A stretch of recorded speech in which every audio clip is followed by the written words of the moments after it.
This blessing Check sound. provided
Few minutes now, we'll be joined by Honorable Minister of Jal Shakti, Shri Gajendra Singh Shekhawat. As soon as Sir arrives, on his arrival, we'll be starting with the scheduled ministerial session. So I request all the delegates, please come in and be seated. Thank you.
This announcement is for our dear friends from the press and media. I would like to tell you that after the culmination of today's session, whenever the today's session ends, after that, Honorable Minister will be taking a press conference with the media people. So that will be right after the culmination of today's sessions. So please be there. Honorable Minister will be taking the press conference after that. Thank you.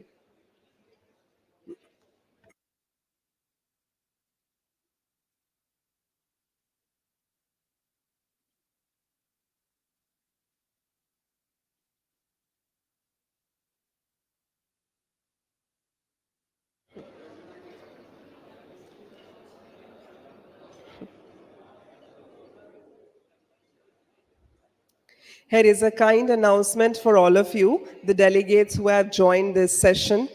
So I would like to tell you all that as we take the things further, then the thematic groups that would be made of state secretaries and state secretaries can sign up for the group as well. After the sessions, you can get in touch and in these thematic groups, I would like to tell you that secretaries can sign up for more than one group. So this is a basic announcement for all of you that thematic groups that would be made of state secretaries and the state secretaries can sign up for more than one group. So please take a note of that. Thank you.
Once again, I would like to make that announcement for the secretaries that thematic groups that will be made of state secretaries.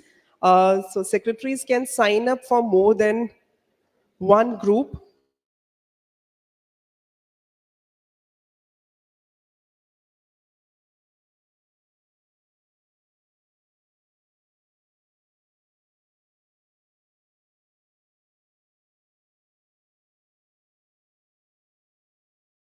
More than one group. This is an essential message that I wanted to pass on to all of you. And also for my press people, friends and fraternity from media, Honorable Minister of Jal Shakti, Shri Gajendra Singh Shekhawat, shall be taking the press conference after the culmination of today's session. So after the session, we are going to have the press conference with Honorable Minister. Thank you.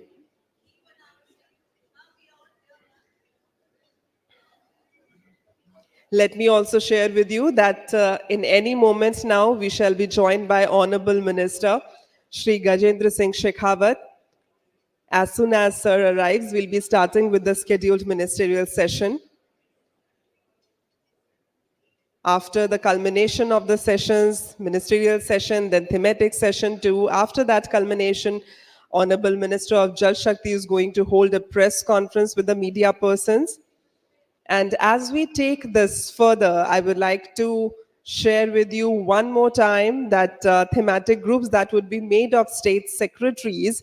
So state secretaries can sign up for more than one group, and they can sign up at md.nwm@gov.in.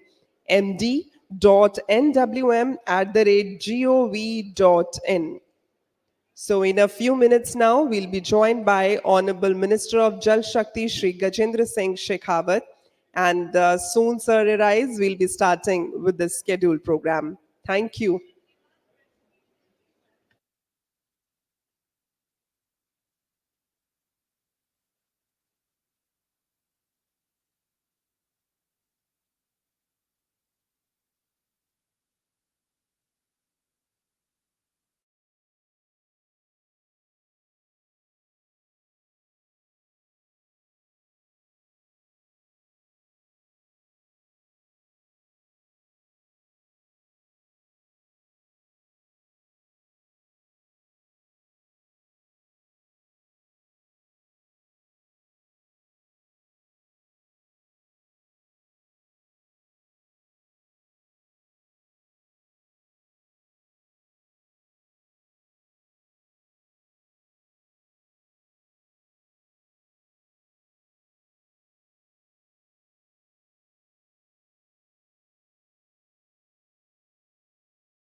Welcome him with your round of claps.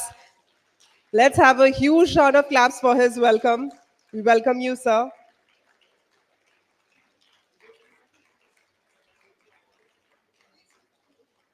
So this All India Secretaries Conference on Water Vision at 2047, way ahead. Honorable Minister is here. Let's have a round of applause for him for his welcome at Mahabalipuram, Tamil Nadu. Thank you so much, sir, for gracing this occasion. Once again, I am Shilpa Bhavna, and on behalf of National Water Mission, Ministry of Jal Shakti, I welcome all of you to this All India Secretaries Conference on Water Vision at 2047, way ahead. So since morning, we had been doing a lot of brainstorming towards the subject, towards the shared commitment for which we all are here. So, my dear friends, in this session, we would like to initiate this session with a welcome prayer about which I would really like to share with you all that this prayer has got such a stature over here that it is now considered as the state anthem of Tamil Nadu. So, I would like to request you all, please stand at your respective places for this welcome prayer. May we please have the prayer.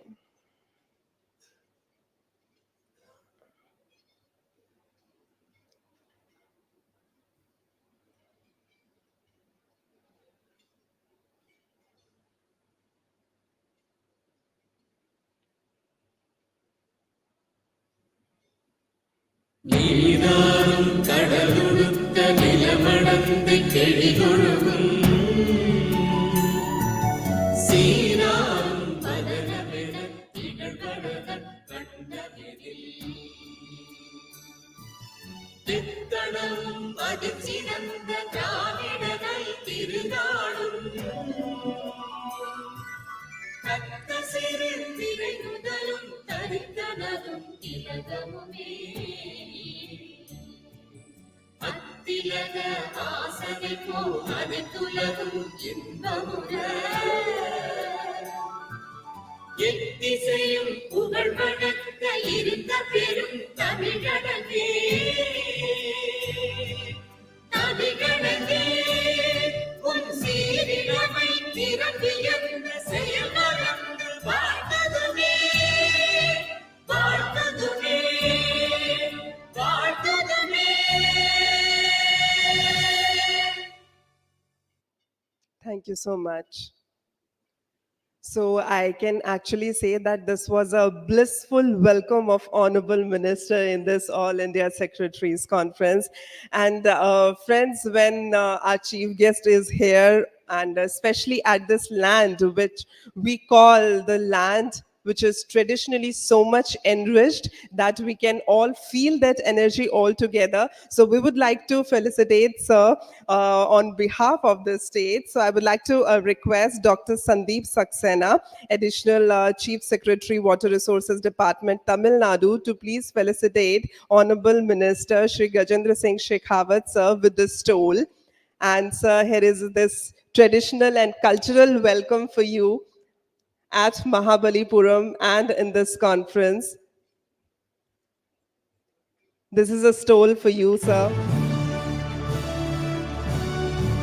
And also, sir, we have got this traditional wooden craft for you.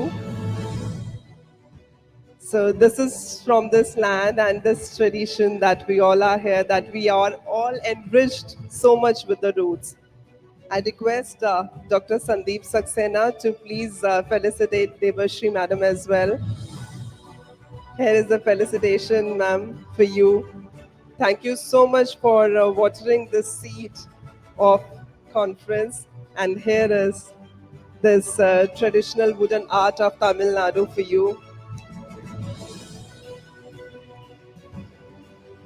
And now I would like to request Shri J.P. Singh, Director, National Water Mission, to please felicitate Dr. Sandeep Saxena, Additional Chief Secretary, WRD, Tamil Nadu. Because, you know, whenever you want to give some mutual respect and gratification, that stage is always glittered with the positive vibes. So that shows the mutual gratification over here on the stage. Thank you so much, sir. Friends, since we all have been knowing this thing that we are here to address shared commitment, and that is about the water, the crucial issues relating to the water, its sustainability, water security. We had been discussing a lot since morning. We have got some thematic sessions lined up today and tomorrow as well. But when we talk about this water secure future, then how to attain that, what that is basically. So for that, to understand that particularly, we have got a film by Ministry of Jal Shakti for a water secure future, and I hope you all are going to enjoy that. So maybe please have the film on the screen. पानी की बूंद बूंद बचाइए और जल संरक्षण के लिए लोगों को जागरूक करिए। हमारे प्रधानमंत्री श्री नरेंद्र मोदी जी के 9 संकल्पों में पहला संकल्प है ये। इस संकल्प को पूर्ण करने के लिए जरूरी है जल आंदोलन को जन आंदोलन बना देना, जिसकी नींव प्रधानमंत्री जी ने जल संसाधन, नदी विकास और गंगा संरक्षण मंत्रालय और पेयजल और स्वच्छता मंत्रालय को एक साथ मिलाकर जल शक्ति मंत्रालय की स्थापना के साथ मई 2019 में रख दी थी। फिर क्या था, राज्यों का भरपूर समर्थन और सहयोग मिलता गया। राज्य सरकारों ने जल आंदोलन को जन आंदोलन बनाने में महत्वपूर्ण भूमिका निभाई और जल संरक्षण, जल संवहन, जल शुद्धिकरण के कामों में बढ़ चढ़कर हिस्सा लिया। यही कारण था कि स्थानीय अवरोध दूर होते गए, लोग जुड़ते गए और कारवां बनता गया, जिसका परिणाम आज सामने है। जल शक्ति अभियान कैच द रेन का विस्तार देश भर के सभी जिलों के सभी ब्लॉकों में किया गया। इस अभियान के तहत 2023 तक कुल 1 करोड़ 19 लाख जल संबंधित संरचनाएं बनी और 661 जल शक्ति केंद्र स्थापित किए गए।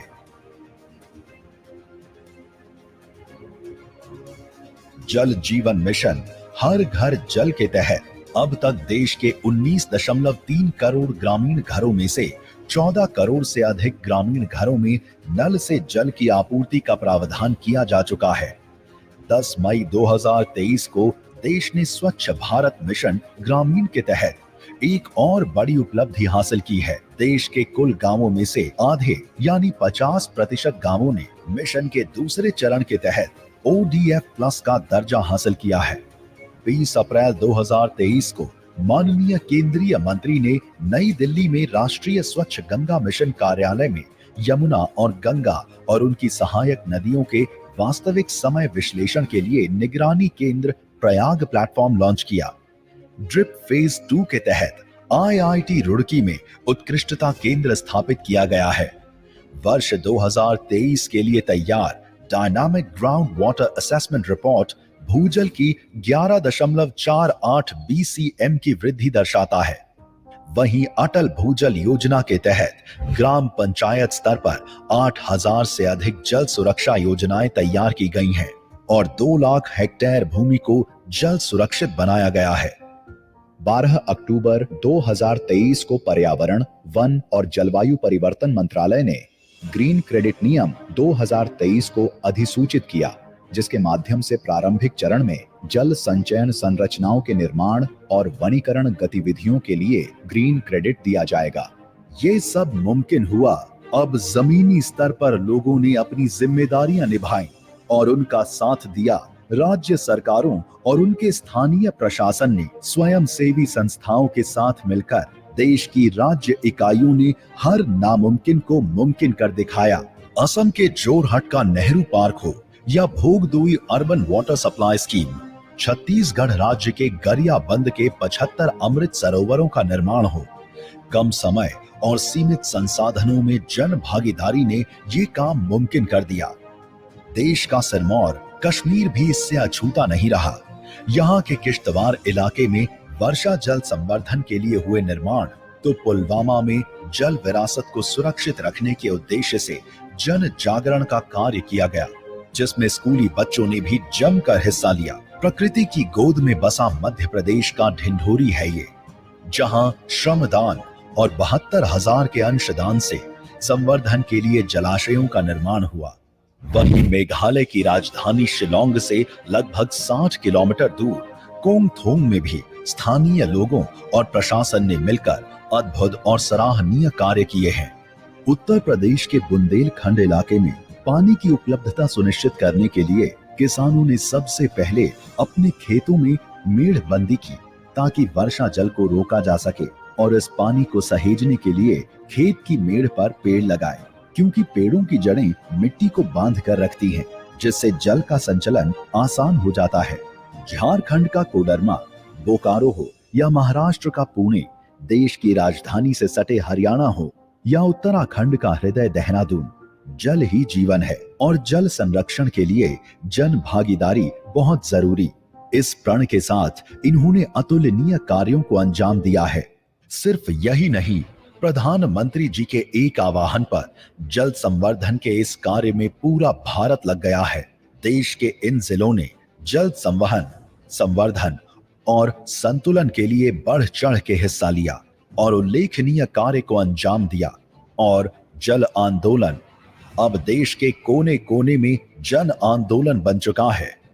इस भागीदारी को प्रोत्साहित करने के लिए स्वच्छ सुजल शक्ति सम्मान 2023 से ग्रामीण जल और स्वच्छता क्षेत्र की 36 महिला चैंपियनों को सम्मानित किया गया। जल शक्ति थीम पर माई स्टैम्प भी लॉन्च किया गया। सभी 75 AKAM जल विरासत संरचनाओं में 15 नवंबर 2023 से 30 नवंबर 2023 तक जल विरासत पखवाड़ा मनाया गया और 1 दिसंबर 2023 को दिल्ली में जल इतिहास उत्सव का आयोजन किया गया, जिसमें लोगों ने जमकर हिस्सा लिया। इसी कड़ी में 5 और 6 जनवरी 2023 को भोपाल में जल विजन 2047 को पूरा करने के उद्देश्य से भारत के सभी राज्यों की सहभागिता सुनिश्चित की गई और अखिल भारतीय राज्य मंत्रियों का सम्मेलन आयोजित किया गया, जिसमें 23 राज्यों के कुल 310 प्रतिनिधियों ने भाग लिया, जिसमें कुल 22 सिफारिशें थीं, जिन्हें 5 समूहों के अंतर्गत वर्गीकृत कर जल विजन 2047 के अपने लक्ष्य पर पूरा देश एक होकर चलता रहा। और आज हम 23 और 24 जनवरी 2024 को महाबलीपुरम में जल विजन 2047 को सफल बनाने में अब तक हुए राज्यों के सफल एवं अनोखे प्रयासों पर मंथन और इनके साथ मिलकर इस विजन को पूर्णता दिलाने की प्रतिबद्धता के साथ अखिल भारतीय सचिव सम्मेलन में उपस्थित हैं। सफलता की अग्रिम शुभकामनाएं।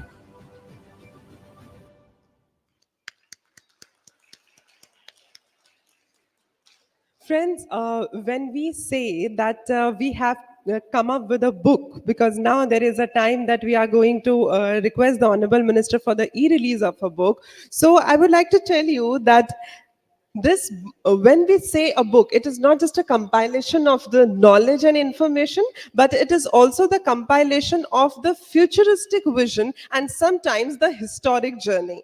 And this time, this book, which is on Jal Shakti Abhiyan, Catch the Rain, a journey that encompasses a historic journey. It showcases the initiatives of the districts on water conservation. So I request Honorable Minister to kindly do the e-release of this book on Jal Shakti Abhiyan, Catch the Rain, a journey.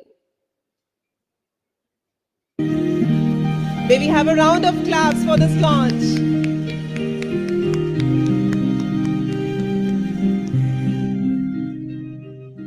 We have also got the physical copies over here on the stage.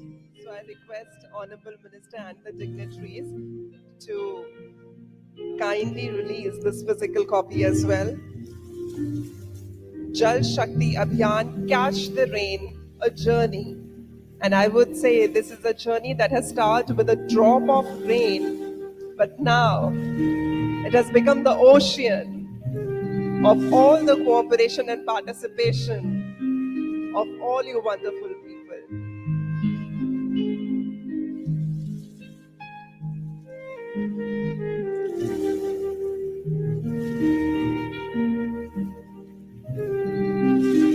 As I shared, that that this book showcases the initiatives of the districts that they have done work on this water conservation. So all those details are mentioned in this book.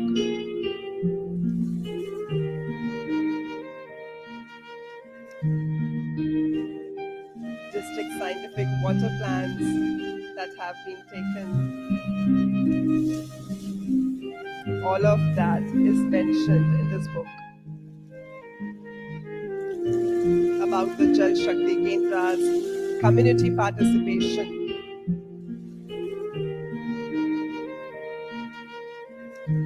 This book really takes us through the journey when Jal Shakti Abhiyan Catch the Rain started. And today we have reached on this stage. So my dear friends, let's have a round of applause for this book one more time.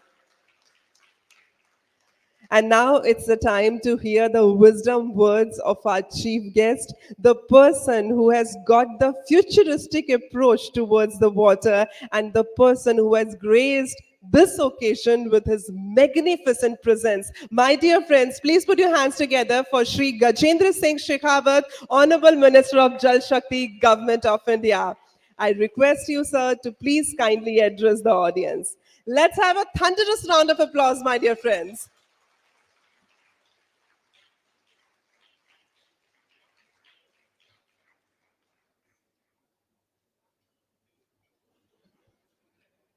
धन्यवाद. All India Secretaries Conference on Water Vision 2047. मंच पर उपस्थित भारत सरकार की जल संसाधन विभाग की सचिव आदरणीय Devashree ji, additional chief secretary government of Tamil Nadu doctor Sandeep Saxena, आज इस सभागार में पानी के क्षेत्र में काम करने की चुनौती जिन लोगों के कंधे पर है, ऐसे देश भर से आए हुए सारे माननीय सचिव, भारत सरकार के सभी अधिकारीगण और इस विषय में विशेष दक्षता, प्रवीणता और अपना योगदान करने वाले ऐसे सारे प्रतिभागीगण, मैं इस कॉन्फ्रेंस में आप सबका स्वागत करता हूं, आप सबका अभिनंदन करता हूं. मित्रों, महाबलीपुरम की इस ऐतिहासिक धरती पर, जहां पल्लव साम्राज्य में एक ऐसा इतिहास गढ़ा गया जो आने वाली कई पीढ़ियों तक भारत के वैभव, भारत के सम्मान, भारत की संपदा, भारत की क्षमता, इन सब का दर्शन दिग्दिगांतर तक दुनिया को कराता रहेगा. मैं ऐसी पवित्र धरती पर आप सब लोगों के बीच में आकर अपने आप को अत्यंत प्रसन्न और गौरवान्वित महसूस करता हूं. मैं अपनी बात कहूं उससे पहले तमिलनाडु सरकार को इस कॉन्फ्रेंस को आयोजित करने में अपनी सहभागिता को सुनिश्चित करने और इस सुंदर रमणीक ऐतिहासिक स्थल पर बेहतर तरीके से इस कॉन्फ्रेंस को आयोजित करने के लिए हृदयपूर्वक धन्यवाद करता हूं, उनका अभिवादन करता हूं. मुझे अत्यंत प्रसन्नता है कि देश भर से इस क्षेत्र में काम करने वाले, जैसा मुझे बताया गया कि 33 प्रांत प्रदेशों और केंद्र शासित प्रदेशों के ऐसे माननीय अधिकारी और प्रतिभागीगण आज उपस्थित आए हैं. मित्रों, हम सब लोग 5 और 6 में से कुछ लोग 5 और 6 जनवरी को पिछले साल भोपाल में उस महत्वपूर्ण अवसर पर जब देश ने अमृत काल में प्रवेश किया था और माननीय प्रधानमंत्री जी ने देश के सामने जो संकल्प 2047 तक देश को विकसित बनाएंगे, ऐसा हम सब के सामने रखा ही था. 2047 तक के विकसित भारत की कल्पना और विकसित होने वाले भारत के इस मार्ग में पानी की उपलब्धता चुनौती न बने, इस विषय को लेकर के एक विचार मंथन की गोष्ठी भोपाल में आयोजित की थी। जैसा हमने अपेक्षा की थी कि प्रदेशों के माननीय मंत्रीगण 2047 के उस विकसित भारत के लक्ष्य और आगामी 25 वर्ष में होने वाली पानी की आवश्यकता और उस आवश्यकता को सुनिश्चित करने के लिए उनका रोड मैप,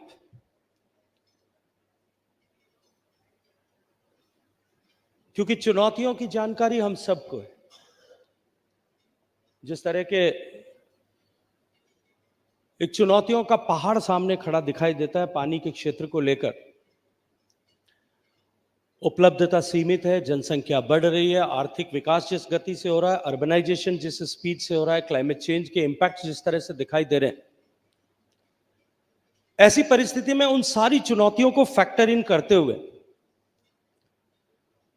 आने वाले 25 साल में, क्योंकि संविधान की मर्यादा के अनुरूप जल राज्य का विषय, what is a stateless subject, so राज्यों ने उसके अनुरूप किस तरह से अपनी तैयारी की है।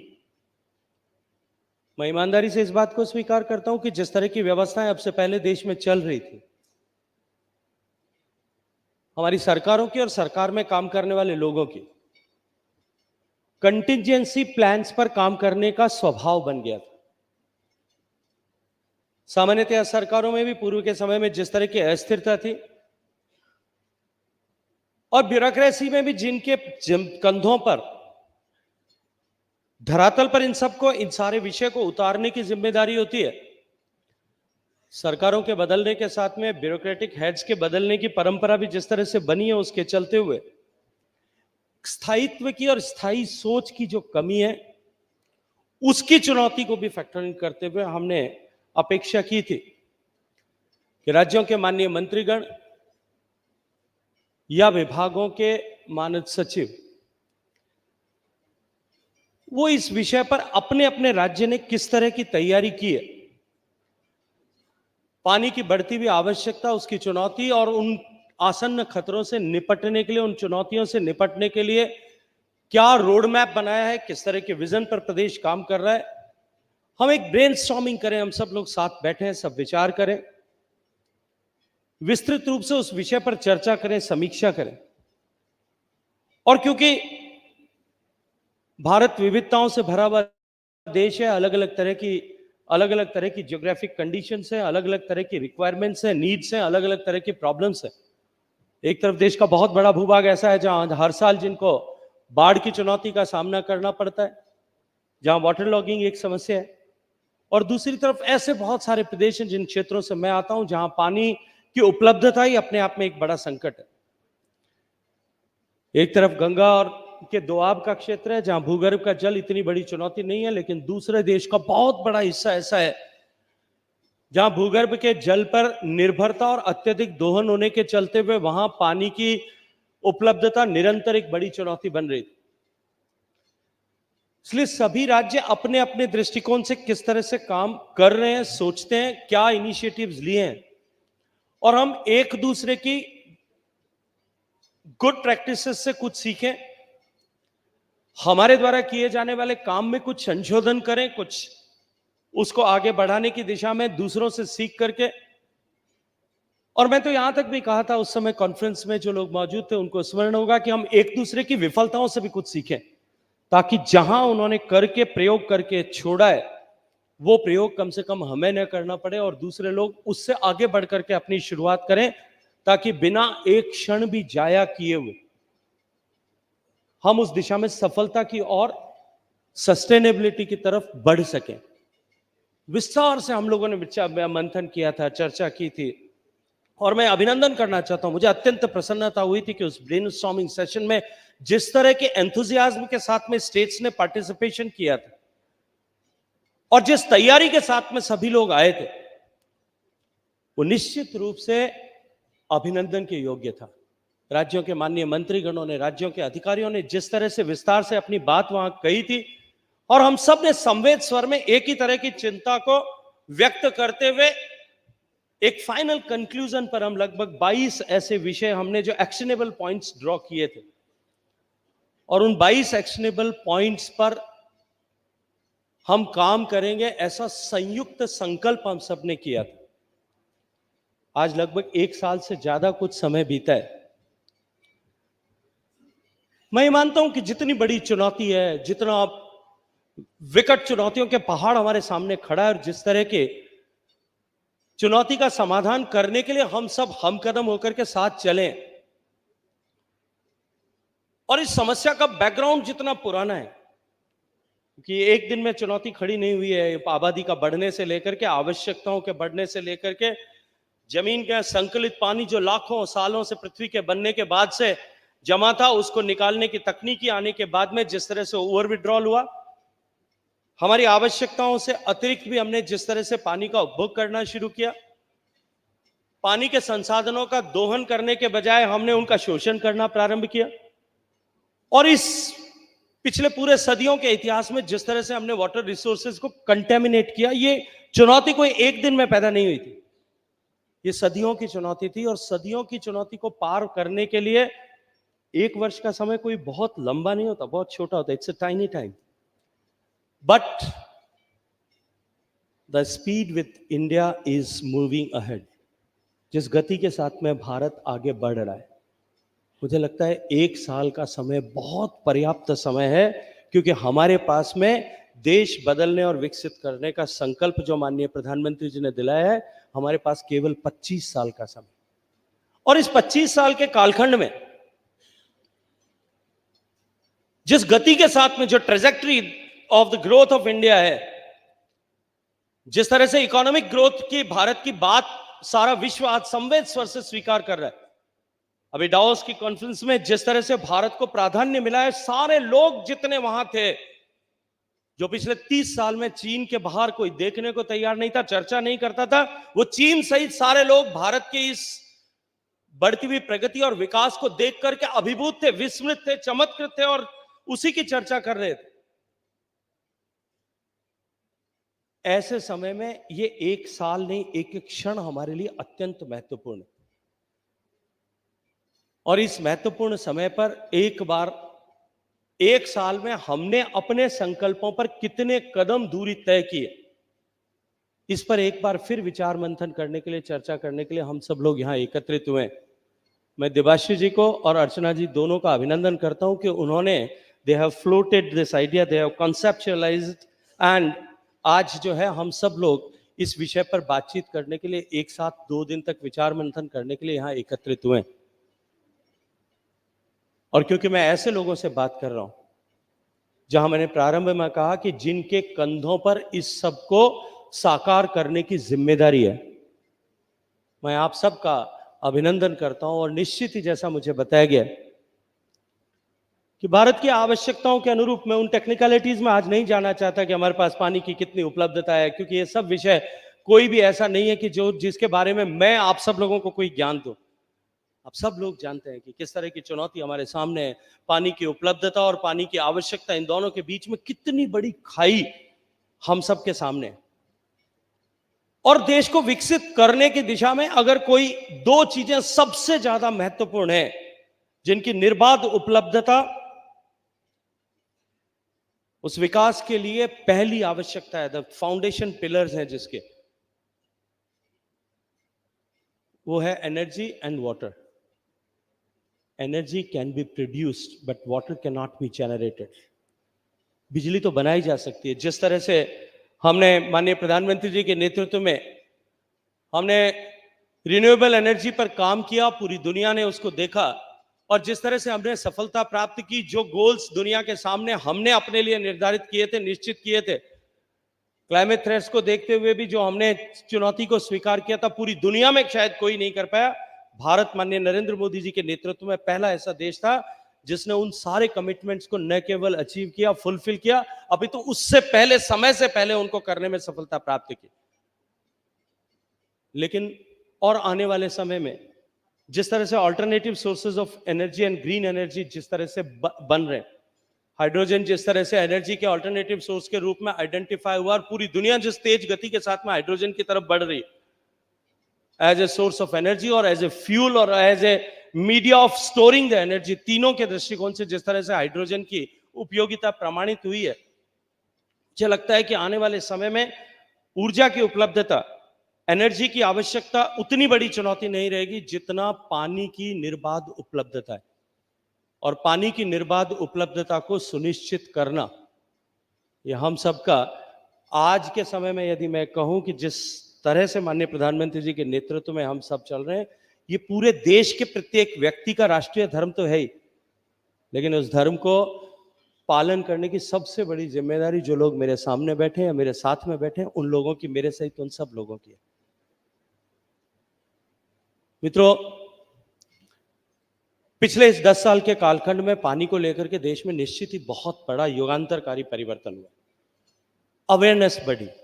माननीय प्रधानमंत्री जी ने जिस तरह से स्वयं आगे बढ़ करके 2019 से तो लगातार इस विषय पर चर्चा की। 2018 में उन्होंने ये तय कर दिया था कि आने वाली सरकार में हम एकीकृत पानी का एक मंत्रालय बनाएंगे ताकि हम होलिस्टिकली इस सब्जेक्ट को एड्रेस कर सकें।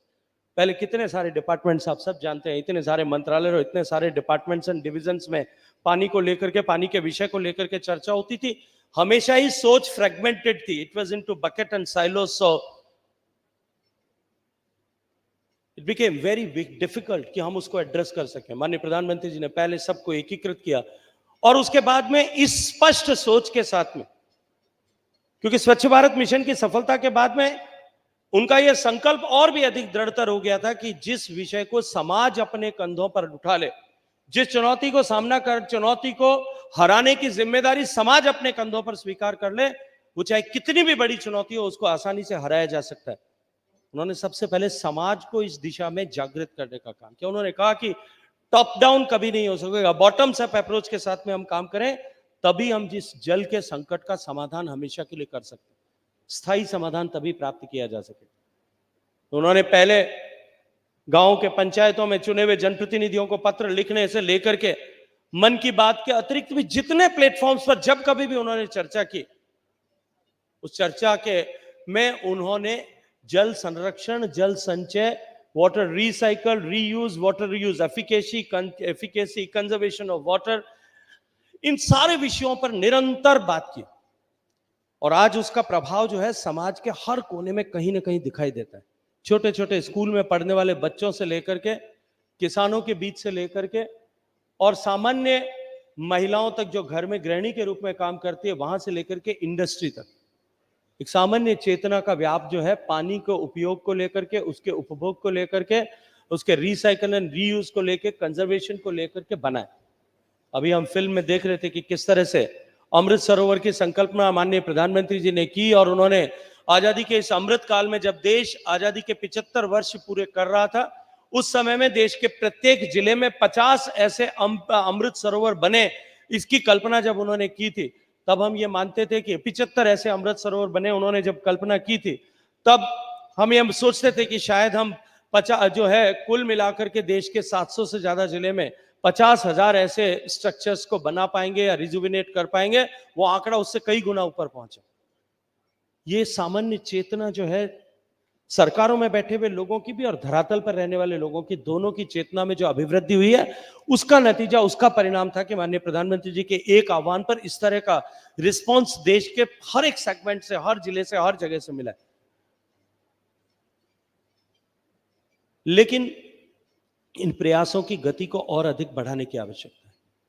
माननीय प्रधानमंत्री जी के नेतृत्व में जिस तरह के प्रयास हमने भारत सरकार में प्रारंभ किए, और एकीकृत जल शक्ति मंत्रालय बनने के बाद या उससे पहले से जिस तरह से different aspects of water and the challenges को एड्रेस करने के लिए हमने जिस तरह से काम करना प्रारंभ किया, मैं विस्तार से उनकी भी चर्चा नहीं करना चाहता, क्योंकि अनेक अलग अलग थीम्स में, अलग अलग जगह पर उसके ऊपर भी बातचीत निश्चित ही होने वाली है। लेकिन चाहे नदियों को स्वच्छ करने का national mission for clean Ganga, उस इनिशिएटिव में जहां पर इससे पहले देश में लगातार 80 के दशक से लेकर के गंगा की स्वच्छता को लेकर, उसकी अविरलता को लेकर के, उसकी निर्मलता को लेकर के जिस तरह के प्रयास हुए थे, उन प्रयासों में जो कमियां थी उनसे सीख करके हम आगे बढ़े और एक होलिस्टिक अप्रोच के साथ में जिस तरह से काम करना शुरू किया। आदरणीय मिश्रा जी यहां बैठे हैं, इन्होंने बहुत समय तक इस विषय को लीड किया। और मैं अभिनंदन करना चाहता हूं इनके उस समय का कालखंड या उससे पहले के कालखंड में जिस तरह से इस विषय में काम हुआ था। मैं सम्मान के साथ में कह सकता हूं कि दुनिया भर के रिस्टोरेशन प्रोजेक्ट्स की जो प्रतियोगिता हुई और यूनाइटेड नेशंस ने वर्ल्ड्स डिकेड ऑफ रिस्टोरेशन ऐसा पिछले दशक को मानते हुए दुनिया भर में इस तरह के रिस्टोरेशन इनिशिएटिव्स की प्रतियोगिता को जहां आयोजित किया और 160 से ज्यादा देशों के एंट्रीज में से हमारे national mission for clean Ganga माननीय प्रधानमंत्री जी के नेतृत्व में, जिसको हमने मिशन मोड में गंगा जैसी बड़ी नदी को, गंगा जैसी सबसे ज्यादा लोगों के साथ इंटरेक्शन जहां होता है, मुझे याद आता है शायद मैंने पहले भी एक बार कहा था स्वीडन के महारानी का उदाहरण देते हुए, स्वीडन के महाराजा और महारानी ने मुझे पूछा था, तब मैंने उनसे कहा, उन्होंने डेन्यूब की कथा सुनाते हुए कि किस तरह से हमने डेन्यूब को जो है रिस्टोर किया पिछले, उन्होंने बताया कि हमने 30 साल में ये स्थिति पैदा की है कि डेन्यूब जब स्वीडन में घुसती है और वहां से बाहर निकलती है, क्योंकि वो 5 देशों के बीच में से होकर के बहती है, जब उसमें से घुसती है और निकलती है उसके बीच में उसकी वाटर क्वालिटी इंप्रूव होकर के जाती है। हमने इस तरह की परिस्थिति की है। और उस टेबल पर जहां इस पर चर्चा हो रही थी, वहां जर्मनी के प्रतिनिधि भी थे, वहां इंग्लैंड के प्रतिनिधि भी थे, उन्होंने दोनों ने भी सम्मान के साथ में restoration and revival of Thames and Rhine की बात की। तो मैंने कहा था कि जो परिस्थिति आपने 30 साल या 25 साल में प्राप्त की है, जो सफलता आपने प्राप्त की है, वो हमने माननीय प्रधानमंत्री जी के नेतृत्व में केवल 5-6 साल में वो हालात हमने प्राप्त किए हैं। लेकिन उससे इंपॉर्टेंट इसलिए, ये ज्यादा महत्वपूर्ण इसलिए है, और तब मैंने हंसते हुए कहा था स्वीडन के महाराजा साहब को कि और महारानी दोनों को कि आपके स्वीडन में कुल जितनी आबादी है उतने लोग रोज गंगा जी में डुबकी लगाते हैं, और जितनी पूरे यूरोप की आबादी है उतना छठ के दिन पूरे हिंदुस्तान के लोग गंगा जी में डुबकी लगा देते हो, इसलिए ज्यादा महत्वपूर्ण था। लेकिन हमने एक सफलता जो है प्राप्त करने में, हम सब लोगों ने सफलता प्राप्त करने का सौभाग्य प्राप्त किया। लेकिन ये इनिशिएटिव, भारत सरकार ने एक इनिशिएटिव लिया, माननीय मोदी जी ने एक संकल्प व्यक्त किया, हमने एक गंगा नदी के बेसिन पर इस तरह का काम करना प्रारंभ किया, और आज उसको एक्सपेंड करके हम बेसिन में जो है उसकी ट्रिब्यूटरीज पर काम कर रहे हैं और बहुत सफलता के साथ में काम कर रहे हैं। लेकिन अब राज्यों को भी इस दिशा में आगे आने की आवश्यकता है, और राज्य मिलकर के हमारी अन्य नदियों को हम किस तरह से स्वच्छ करने पर सामूहिक प्रयत्न कर सकते हैं, इस पर विचार करने की आवश्यकता है। इस कार्यक्रम को जब एक सक्सेस स्टोरी हमने बना दिया, इस सक्सेस स्टोरी से सीख करके हम कैसे इस तरह के इनिशिएटिव्स लेकर के जो हाइब्रिड एन्युटी जो मॉडल जो बनाया गया और उस मॉडल को जिस तरह से सक्सेसफुली हमने लागू किया, उस सक्सेसफुल मॉडल को किस तरह से अब स्टेट्स आगे ले जाकर के ड्राइव करें और नदियों की स्वच्छता पर हम सब काम कर सकें, इस दृष्टिकोण से हमें विचार करने की आवश्यकता है, हमें आगे बढ़ने की आवश्यकता है। पेयजल को लेकर के जिस तरह से माननीय प्रधानमंत्री जी के नेतृत्व में जो परिवर्तन हुआ, आप सब ने देखा, आप ही सब उसको साकार करने वाले लोग। आजादी के से लेकर के और 2019 तक जब माननीय प्रधानमंत्री जी ने जल जीवन मिशन घोषित किया था, देश में मात्र 3 करोड़ 23 लाख घरों तक पीने का पानी पहुंचता था। आज वो संख्या बढ़कर के 14 करोड़ 23 लाख के पास पहुंचने वाली है। 11 करोड़ परिवारों को पीने का पानी ढोने की अभिशाप से मुक्ति दिलाने का पुण्य माननीय प्रधानमंत्री जी ने सृजित किया। और मुझे लगता है कि ये सारे पुण्य उनको ये शक्ति प्रदान करते हैं कि वो राम मंदिर के रिवाइवल जितना बड़ा काम कर पाते हैं। लेकिन जिस गति के साथ में हमने पेयजल के दृष्टिकोण से काम किया और जिस गति के साथ में हम उस मिशन मोड में काम करते हुए इसको संपूर्णता की ओर ले जाने की दिशा में आगे बढ़ रहे, उन सोर्सेज की, उन जो है ड्रिंकिंग वाटर सोर्सेज की सस्टेनेबिलिटी बनाए रखना, वो भी हम सब लोगों की जिम्मेदारी और चुनौती है। बहुत बड़ी चुनौती है हम सब के सामने, क्योंकि हमारी जितनी भी ड्रिंकिंग वाटर स्कीम्स हैं, majority of those schemes earlier our dependability over the groundwater for drinking water purposes, it used to be more than 80% in the rural sector, and in urban area it used to be somewhere around 65-66%. तो ऐसे में हमारे सामने और भी बड़ी चुनौती है, क्योंकि अब जितने ground water resources for drinking water purpose थे वो मल्टीप्लाई होकर के 10x मल्टीप्लाई हो गए। इसलिए हमारी चुनौती और भी बढ़ गई है और उसको सस्टेनेबल बनाए रखना हमारे लिए बहुत बड़ा हमारे लिए एक चिंता का विषय, चिंतन का विषय, और अपने चिंतन को जो है धरातल पर उतारने वाला विषय होना चाहिए। हमारी प्राथमिकताओं में शुमार होना चाहिए कि हम किस तरह से अपने फ्लो ऑफ फंड को जिस तरह से डाइवर्सिफाई करें, अपनी प्रायोरिटीज को जिस तरह से फिक्स करें कि हम आने वाले समय में अपने ड्रिंकिंग वाटर सोर्सेज को, रिसोर्सेज को सस्टेनेबल बना सकें। हमने दुनिया का सबसे बड़ा ड्रिंकिंग वाटर ड्राइव तो किया, लेकिन उसको बनाए रखने की जिम्मेदारी वो सफल बना रहे। क्योंकि मुझे याद आता है मेरे क्षेत्र में, मैं दूर डेजर्ट में मेरा लोकसभा क्षेत्र है, भारत के बिल्कुल दूसरे कोने में, पश्चिम भारत में जैसलमेर और जोधपुर मिलाकर के मेरा लोकसभा क्षेत्र बनता है। बहुत विशाल है, पानी का संकट बड़ा है, और पहले बिजली भी नहीं हुआ करती।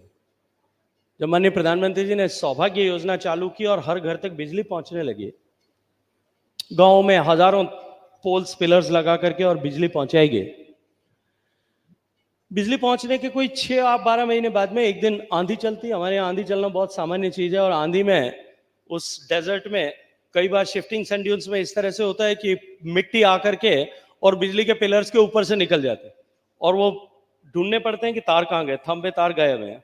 और कभी पता लगता है कि जो है वो पोल जो है वो अधर में झूल रहा है, नीचे से मिट्टी खिसक गई है और सारा सब सिस्टम कॉलेप्स हो गया। ऐसा एक आंधी आई, उस आंधी में वो सब सिस्टम कॉलेप्स हो गया। 4-5 दिन तक बिजली नहीं आई। तो एक गांव से एक बुजुर्ग ने मुझे फोन किया, मुझे कहा कि एमपी साहब बिजली नहीं आ रही है, 4 दिन हो गए। मैंने कहा पार्लियामेंट चल रही है, मैं अभी पता करके आपको बताता हूँ कि बिजली क्यों नहीं आ रही और कब तक आएगी। मैंने अधिकारियों को फोन किया और उनसे पूछा कि भाई बिजली क्या है संकट। तो उन्होंने मुझे बताया कि ऐसा तूफान आया था और आंधी आई थी, और आंधी में सब 27 पोल जो हैं वो गड़बड़ा गए थे। उसके कारण से हम रिस्टोरेशन पे काम कर रहे हैं, 24/7 हम काम कर रहे हैं, और अब मुझे लगता है कि शाम को 6 बजे तक हम रिस्टोर कर देंगे। उस समय दिन का 1 बजा था। मैंने भी एक अच्छे जनप्रतिनिधि और उनका धर्म निभाते हुए वापस उनको फोन किया। बुजुर्ग व्यक्ति थे, मस्ट बी ऑफ 80 साल के आसपास उम्र होगी, गांव के प्रमुख व्यक्ति थे। मैंने उनको फोन किया, मैंने कहा ठाकुर साहब 2 बजे 6 बजे तक बिजली आ जाएगी। तो उन्होंने कहा वहां की स्थानीय भाषा में, जो शायद आप लोग नहीं समझ पाएंगे, लेकिन उन्होंने कहा उसका अभिप्राय यह था कि 6 बजे तक बिजली आएगी, तब तक तो मर ही जाएंगे। तो मैंने कहा बंधु जो है, तुम्हारे यहाँ बिजली आए हुए तो अभी 1 ही साल हुआ है, तुम 79 ईयर्स तक तो मरे नहीं, अभी 6 महीने में 4 घंटे में कैसे मर जाओगे। तो उन्होंने कहा साहब पहले आदत नहीं थी, अभी आदत पड़ गई है। ये पीने के पानी घर तक पहुंचने की जो आदत है ना साहब, ये आदत जब पड़ गई, अब एक भी सोर्स अगर फेल हो जाएगा, हम लोगों को जनता, they are not going, people are not going to spare us, neither the bureaucratic people nor the engineers nor the public representatives and people sitting in the chairs in the government. किसी भी तरह से public हमें माफ नहीं करे। इसलिए हमको उसके लिए बहुत गंभीरता के साथ में काम करने की आवश्यकता है। हमने अभी ग्राउंड वाटर मैपिंग का प्रोग्राम किया, नैकविम प्रोग्राम में हमने पूरे देश भर के ग्राउंड वाटर को असेस करने के लिए काम किया, और सफलतापूर्वक 25 लाख स्क्वायर किलोमीटर्स जो है हमने मैप किया है। लेकिन वो किस तरह से अल्टीमेट एंड यूजर फ्रेंडली बने, उसको और ज्यादा प्रिसाइज हम कैसे कर सकते हैं, उसको रिफाइन कैसे कर सकते हैं, उसकी स्केल को कैसे ड्रॉ डाउन कर सकते हैं, एक बेसिक प्लेटफॉर्म भारत सरकार के एफर्ट से बनाए, उसको हम अपनी स्टेट, अपनी नीड्स के मुताबिक किस तरह से उसको फर्दर जो है एस्केलेट करे, फर्दर कैरी फॉरवर्ड करे, इस पर भी हम सबको इस पर विचार करने की आवश्यकता है। निश्चित ही मैं अभिनंदन करना चाहता हूं आप सबका, क्योंकि यही सब लोग रिस्पॉन्सिबल हैं। शांतिलाल जी जैसे बैठे हुए यहाँ पे जो है एक एनजीओ के साथ में काम करने वाले लोगों से लेकर के सरकार में बैठे हुए सभी लोग, समन्वित प्रयास माननीय प्रधानमंत्री जी के नेतृत्व में हुए। प्रदेशों ने अपने स्तर पर प्रयास किए, राज्यों की सरकारों ने किए, चीफ मिनिस्टर्स ने किए, आप सब लोगों ने किए, स्थानीय सरकारों ने किए, ग्राम पंचायतों ने किए, एनजीओज ने किए, कॉर्पोरेट हाउसेस ने किए, सब लोगों ने रिस्पॉन्सिबली फोकस होकर के काम किया। कुछ हमने तकनीकी का उपयोग उसमें किया, आज उसका प्रभाव दिखाई देने लगा। जो भूजल का स्तर निरंतर गिर रहा था, निरंतर, हर बार 2, 3, 4, 5 साल बाद में, कभी 3 साल बाद, कभी 5 साल बाद में जब असेसमेंट करते थे, और मुझे तो आश्चर्य लगता था जब मैंने 2019 में आया तो पता लगा कि 5 साल से रिपोर्ट पब्लिश नहीं हुई है, फिर 3 साल बाद में रिपोर्ट पब्लिश होगी। मुझे लगता था कि इतने बदलते हुए परिदृश्य में जब इतनी तेजी से ग्राउंड वाटर डिप्लीट हो रहा है और हमारी डिमांड जिस तेजी से बढ़ रही है, 3-3, 5-5 साल के कालखंड में अगर हम असेसमेंट करेंगे, मुझे लगता है कि वो wastage of money and time दोनों है। और मैं धन्यवाद दूंगा बैठे हुए मंत्रालय के सारे रिस्पॉन्सिबल लोगों का कि उन्होंने इस मेरे विषय को आगे लिया और अब हमने ये कैपेसिटी डेवलप कर दी है कि हम हर साल जो है रिपोर्ट पब्लिश कर सकते हैं। और साथ साथ में पिछले वर्ष की जो रिपोर्ट आई है, उस रिपोर्ट के मुताबिक पहले 3 साल से जो ट्रेंड परिवर्तन हुआ, जो हमेशा जो है ट्रेंड हमेशा ही पानी के डिप्लीशन को दिखाता था, लगातार जो है ओसीएस कैटेगरी के ब्लॉक्स बढ़ रहे थे, उसको हम रिवाइव करने में कामयाब हुए, पहले रोकने में कामयाब हुए और अब रिवाइव करने में कामयाब हुए।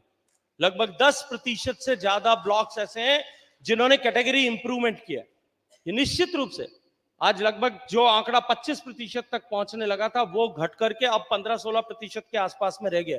निश्चित रूप से अभिनंदन के योग्य सफलता है, लेकिन इस सफलता से हमको और अधिक प्रेरणा लेकर के कैसे हम अपने काम को और अधिक गति प्रदान कर सकते हैं, इस पर विचार करने की आवश्यकता है।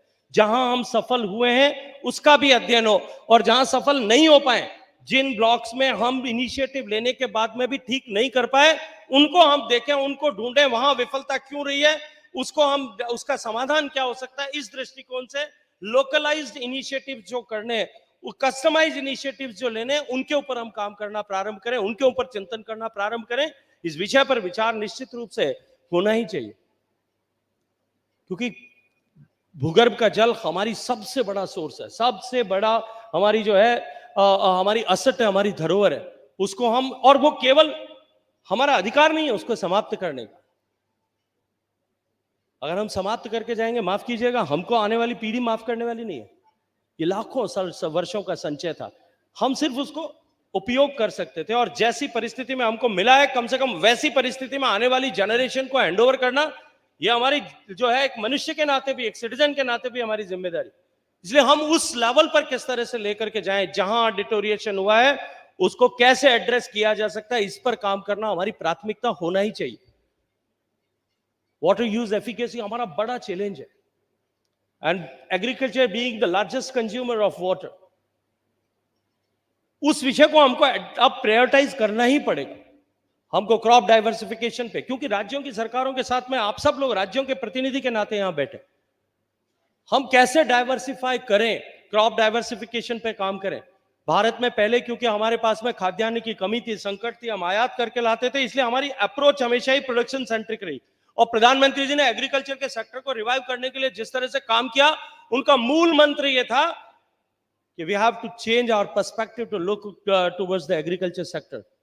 उन्होंने कहा कि हम अब प्रोडक्शन सेंट्रिक अप्रोच से नहीं, प्रॉफिट सेंट्रिक अप्रोच से काम करें। और प्रॉफिट सेंट्रिक अप्रोच को अगर ठीक से धरातल पर उतारा जाए, though it's not directly our business, हमारा रोल नहीं है, लेकिन फिर भी क्योंकि हमसे जुड़ा हुआ विषय, और प्रधानमंत्री जी हमेशा होल ऑफ द गवर्नमेंट की बात करते हैं, उस अप्रोच की चर्चा करते हैं, इसलिए मैं विषय आपके सामने रख रहा हूं। अल्टीमेटली हमको वाटर यूज एफिकेसी पे काम करना ही पड़ेगा, और वाटर जो पानी की हम कैसे डिमांड साइड मैनेजमेंट पे फोकस करके काम करें।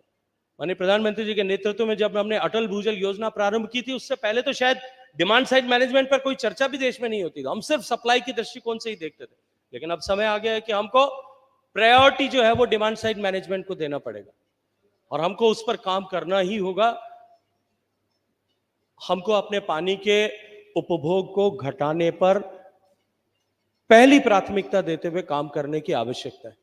हम किस तरह से एग्रीकल्चर में अपने पानी का अधिकतम उपयोग करें, पर ड्रॉप मोर क्रॉप के प्रिंसिपल को किस तरह से रियलाइज करें ग्राउंड पे, हमको माइक्रो इरिगेशन को प्रमोट करने के लिए, और उसके साथ साथ में जो एग्रीकल्चर में इस जो नई टेक्नोलॉजीज हैं उनको नीचे डिसेमिनेशन करने के लिए अपने सिस्टर जो है मिनिस्ट्रीज एंड डिपार्टमेंट्स के साथ में अलाइन करके काम करना पड़ेगा। हमने पिछली बार जब भोपाल में हम बैठे थे, हमने चर्चा की थी कि हमको अब प्रेशराइज पाइप के थ्रू इरिगेशन सिस्टम्स को जो है वो इंटीग्रेट करने और उसको एलिवेट और करने के लिए हमको सबको काम करना पड़ेगा। और मैं चाहूंगा कि हम सब लोगों को, हम सब राज्यों के प्रतिनिधियों को भी अपने यहाँ पर कम से कम एक अगले 10 साल का 15 साल का रोड मैप हम बनाएं कि किस तरह से हम जो है वाटर यूज एफिकेसी को अचीव करेंगे।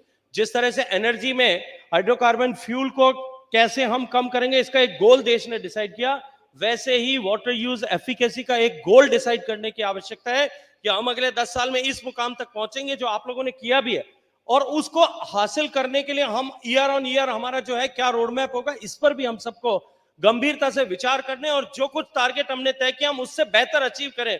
जैसा अब तक हमने इस जल शक्ति मंत्रालय बनने के बाद में हर एक विषय में किया है, इस विषय की अपेक्षा मैं आप सबसे करता हूं।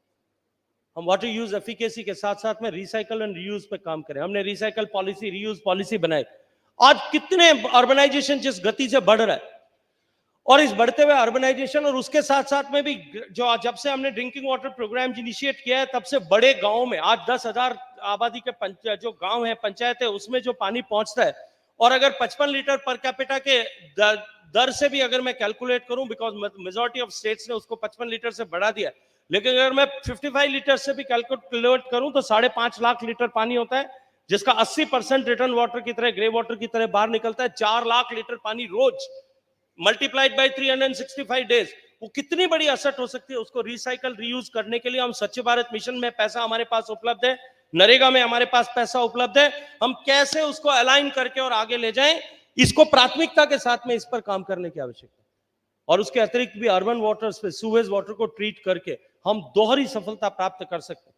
रिवर सिटी अलायंस एनएमसीजी ने बनाया है, पूरी दुनिया के साथ में जो काम हो रहा है उस पर हम आज निगाह बना करके उनके साथ जुड़ करके काम कर सकते हैं। लेकिन we will have to initiate the policies and push the policies to for the better results. उसका आउटकम निकले, उसके ऊपर काम करने की आवश्यकता है। हमने पिछली बार जब वहां चर्चा की थी, उन 22 इनिशिएटिव्स में से ये भी एक हमारा इनिशिएटिव था कि हम रिसाइकल एंड रीयूज को किस तरह से जो है प्रमोट करेंगे। और मुझे जैसा बताया गया कि उन सारे 22 विषयों को, जो एक्शनेबल पॉइंट्स हमने निकाले थे, उनको देवाशीष जी और इन सब ने बैठ करके 5 अलग अलग सेक्टर्स में, सेगमेंट्स में डिवाइड किया। और वो 5 सेक्टर्स हैं: water governance, climate resilience and river health including water quality, water use efficacy, water storage और जन भागीदारी। मुझे लगता है कि इन 5 विषयों पर मैं बिना विषय देखे मैंने कुछ बातचीत की है, लेकिन इन 5 विषयों पर मैं ये चाहूंगा कि इन 5 विषयों पर को आगे ले जाने के लिए और आज हम एकत्रित हुए। 1 साल पहले, मैं जानता हूं आप सब लोगों पर कितना दबाव होता है, आप सब लोगों के पास में कितनी सारी जिम्मेदारियां होती है। अनुराग यहाँ बैठे हैं, रोज ही जल जीवन मिशन के काम को आगे बढ़ाने के लिए इनको नीचे से और ऊपर से दोनों जगह से धक्का लगता होगा। लेकिन जो है इन विषयों को हम अगले 1 साल बाद हम जब मिलेंगे तब तक के लिए हम स्थगित नहीं कर सकते। हमको इन विषयों पर बात करने के लिए जो है ऐसे छोटे छोटे ग्रुप्स, इन सब वर्टिकल वाइज एक जो है एक टीम जो है इसके ऊपर बना दें, और वो टीम के ऊपर जो है देवाशीष जी और ये सब लोग मिलकर के उन सब को स्टीयर करें, और हम अगले 1 साल तक जो है इन सब विषयों पर और ज्यादा फोकस करके सारे जो है इन सारे विषयों को किस तरह से धरातल पर सब लोग मिलकर के उतारें, सब लोग अपनी सफलताओं और विफलताओं से सीखते हुए उस पर काम करें। इस पर और अधिक ध्यान देने और गति बढ़ाने की आवश्यकता है।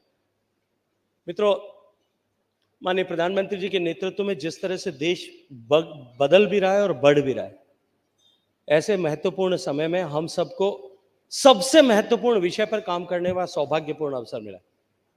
पुराने जमाने में भी कहते थे कि पानी का काम सबसे ज्यादा पुण्य देने वाला होता है, और हमारे जो है वेद से लेकर के, पुराण से लेकर के, उपनिषद से लेकर के और हमारे स्मृतियों तक सब जगह, हमारे आख्यान व्याख्यान सब जगह पर पानी की महत्ता, पानी पर काम करने के कारण से होने वाले पुण्य। क्योंकि भारत में हर एक ऐसे विषय, जिस विषय की जो है प्रधानता थी, उसकी प्रधानता को धर्म की डोरी से बांध करके जोड़ा गया। उसका पुण्य एक आउटकम है। ऐसा करके, ऐसा विधान हमारे ऋषियों मनीषियों ने किया था ताकि सामान्य व्यक्ति उसके साथ में जुड़ करके काम कर सके। ये जानते हुए भी कि शायद उन्होंने इस दृष्टिकोण से उसको धर्म की डोरी से बांधा होगा, लेकिन फिर भी इस पानी के विषय पर प्रधानता से हम काम करें, और हम करने का सौभाग्यपूर्ण अवसर हमको अपने जीवन में मिला है। और ऐसे महत्वपूर्ण समय में ये अवसर हमको मिला है जब देश बदल रहा है, तो देश के बदलाव के सारथी बनने का सौभाग्यपूर्ण अवसर हम सबको मिला है। हम सब मिलकर के इस जिम्मेदारी के गुरुत्व को, इस जिम्मेदारी के जो है कि प्राधान्य को समझते हुए हम सब लोग काम करें। और मैं मानता हूं कि यदि ये टीम तय कर ले कि हमें करना है, तो जिस तरह से ग्राउंड वाटर पे काम हुआ और उसमें सफलता मिली है, जिस तरह से गंगा पे काम करते हुए माननीय प्रधानमंत्री जी के नेतृत्व में सफलता मिली है, जिस तरह से जल जीवन मिशन की हुई प्रोग्रेस को देख करके सारा विश्व चमत्कृत है, उस तरह से हम इन सारे विषयों पर काम करके आने वाले भारत की, विकसित भारत की एक नींव को खड़ा करने में अपना योगदान कर सकते हैं। मैं आप सबको बहुत सारी बधाई देते हुए कल का ऐसा दिन जिस दिन पूरा देश जो है एकता के सूत्र में निबद्ध हुआ था। ये भारत की विविध संस्कृति, अलग अलग बोली, भाषा, रंग, धर्म, मान्यताएं, सांस्कृतिक मान्यताएं, भोजन, परिधान, सब इतनी विविधताओं के होते हुए भी बहुत सारी ऐसी जो है वो एकता के सूत्र में बांधने वाली डोरियां देश में हैं जो भारत को एक बनाती है। मुझे लगता है कि कल राम के रूप में एक दूसरी डोरी, एक डोर को हमने सब ने उसकी ताकत को महसूस किया। ऐसे महत्वपूर्ण समय में हम सब संकल्पबद्ध होकर के एक साथ उठ खड़े हों और ये तय करें कि हम जल समृद्ध भारत बनाएंगे। भारत के विकास में किसी भी दृष्टिकोण से भारत के विकास में पानी की उपलब्धता एक सर जो है स्पीड ब्रेकर या रोड ब्रेकर नहीं बनेगी, इसको सुनिश्चित करेंगे। अगर हम अपनी भूमिका का ठीक से निर्वहन करेंगे, और हम सौभाग्यशाली हैं कि हमें इतनी महत्वपूर्ण भूमिका में काम करने का अवसर मिला है, तो निश्चित रूप से आने वाले समय में जब देश का इतिहास लिखा जाएगा तब जो है इस विषय का उल्लेख तो होगा ही, इस विषय पर काम करने वाले लोगों का तो उल्लेख होगा ही, और साथ ही साथ देवाशीष जी, महाबलीपुरम में आपने बैठ करके इस पर चर्चा की थी, इसका भी उल्लेख अवश्य होगा। ऐसी शुभकामनाओं के साथ में आप सबसे अपेक्षा करते हुए भारत माता की।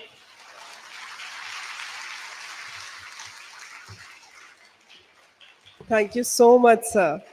It was such a motivation that it is inspiring all of us to take a conscious call on that shared commitment for which we all are here together. Thank you so much, sir.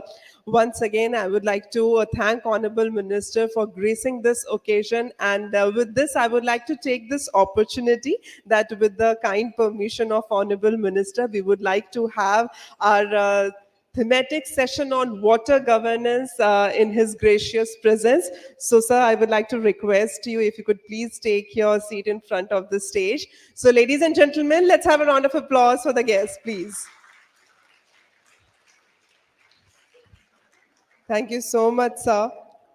And now we are taking all this opportunity to have this thematic session on water governance.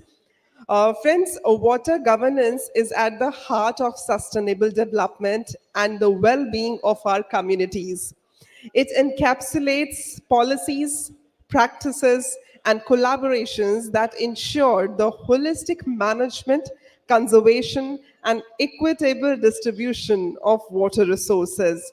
Today, we are gathering here to delve into the nuances of water governance, to share insights, and to chart a course towards effective and inclusive water management.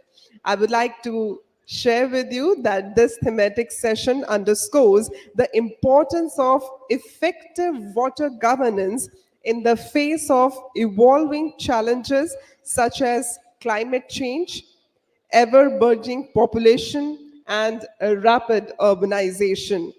The gracious presence of Honorable Minister of Jal Shakti, Shri Gajendra Singh Shekhawat, itself explains the importance of this session.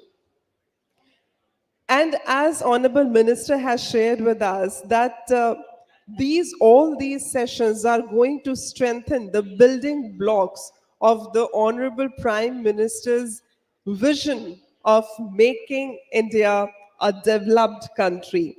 So this session on water governance is going to witness an eminent galaxy over here on the stage. And as we can see, that stage is getting all decked up for that galaxy. And now I would like to invite the chair and co-chair of the water governance, and along with that, the other dignitaries over here on the dais. So to start with, please join me in welcoming on the stage, firstly, the chair of this thematic session 2, which is going to be on water governance, Shri Chaitanya Prasad, Additional Chief Secretary, WRD, Government of Bihar. Please put your hands together for him. I welcome you, sir, on the stage. And this session is going to be co-chaired by Shri Rajesh Sukumar Topu, Special Secretary, WRD, Government of Chhattisgarh. Please put your hands together for him. I request you, sir, to please come on the stage. I would also like to invite on the dais Shri D.S. Chaskar, Chief Engineer, NWA CWC Pune. Please put your hands together for him. Also join me in welcoming on the dais is Shri Bijay Bhagat, Superintending Engineer, WRD, Government of Jharkhand. I welcome you on the stage, sir. Also, please join me in welcoming over here in this galaxy on the dais Shri Chandar Gand, Secretary WRD and PWRDA. Please put your hands together for him. We welcome you, sir, on the stage. We would also like to welcome on the dais Shri Linga Raj Gaunda, Engineer-in-Chief, Planning and Design, WRD, Government of Odisha. Please put your hands together for him. With your round of claps, I would like to invite our next delegate, the next panelist over here on the stage, Dr. Vijay Pakhmode, Additional Director, GSDA, Government of Maharashtra. Please put your hands together for him. I would also like to invite on the stage Shri Alok Prem Nagar, JS Governance, Ministry of Panchayati Raj, Government of India. आपकी तालियों के साथ उनका स्वागत करेंगे, please. On the dais, we would also request to join Shri Deepak Srivastav, PCCF, Tamilnadu. Please put your hands together for him. We welcome you, sir, over here on the stage. And with this, we can see that our dais is all decked up with this eminent galaxy, which is going to have this thematic session on water governance. And here, as we all know, that we are running as per the interest of time. So as this session is going to be chaired by Chaitanya Prasad, sir. So, sir, we are going to provide you with a timer and a bell. It is right in front of you. The timer says 10 minutes for each speaker, and the bell says that on 11th minute, it should ring. So now, sir, it will be over to you. So I would like to request you to give your opening remark and then take on the session. Let's have a round of claps for the sir. Honorable Minister Jal Shakti, Government of India, Secretary Jal Shakti, Mantralaya, Government of India, all the galaxy of dignitaries who I see here, representatives of states, international and national institutions. In ancient times, when man was at the fruit gathering stage, man noticed that when a fruit fell from the fruit tree, an almost identical plant grew up at that time. So that man started taking those seeds and planting them at other places. And that was the beginning of agriculture. Thereafter, man noticed that when there were rains, the fruits were abundant and fruits were larger. But when there were no rains, the fruits became smaller and lesser. So man decided that he needed to irrigate the plants which had to grow and give better fruits. And that was the beginning of irrigation. Around 500 BC, I am talking about Bihar, and especially this happened in many states, rice cultivation was going on, which required abundant water. Now, this water did not remain after the rainy season. So every farmer in south of Bihar, which had a slope towards the north and east, towards the Ganges, started bunding their half of their land to store water during the rainy season and releasing it after the rainy season was over. But after some time, the village decided that it would be much more efficient if the entire village bundled their water at one side on the southern side, and they made a channels to irrigate every field. And this was done through Shramdan. So everybody was able to bund their water, water was stored, and it was given to all the fields of the farmers. But at that time, the technology was not so advanced. The bunds to the embankments could only be 3 to 4 feet. Now, this continued for a long time. Around 1850, the science of hydrology advanced, and it was decided and it was shown that if the design was appropriate, the construction was proper, you could make very big embankments and very big bunds, And that is when large reservoirs, large dams, they started coming in. So there, for around 100 years after that, the large reservoirs, large dams, large barrages, canal systems, they came into place. And the government entered because the people did not have that wherewithal, the design skill. So the government started making these and supplying to the public at a cost. And that is how we see all that irrigation system came into place. But again, around 1970, it was the 70s decade, it was decided, it was seen that we need the power to go back to the public. So that was the start of public participation in irrigation.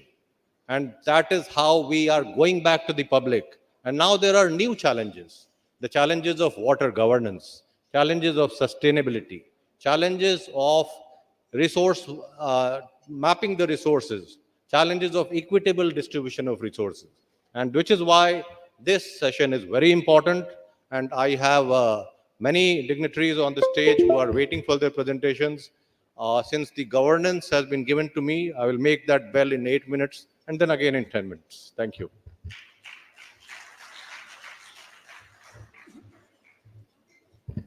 Thank you so much, sir. And now your daunting task has to be started now, because now we are going to have the presentations. So our first presentation is on water governance initiatives, including steps taken by states. And this is from National Water Academy. So I request Shri D.S. Chaskar, Chief Engineer, NWA CWC Pune, to please give your presentation. Please have a round of applause for him.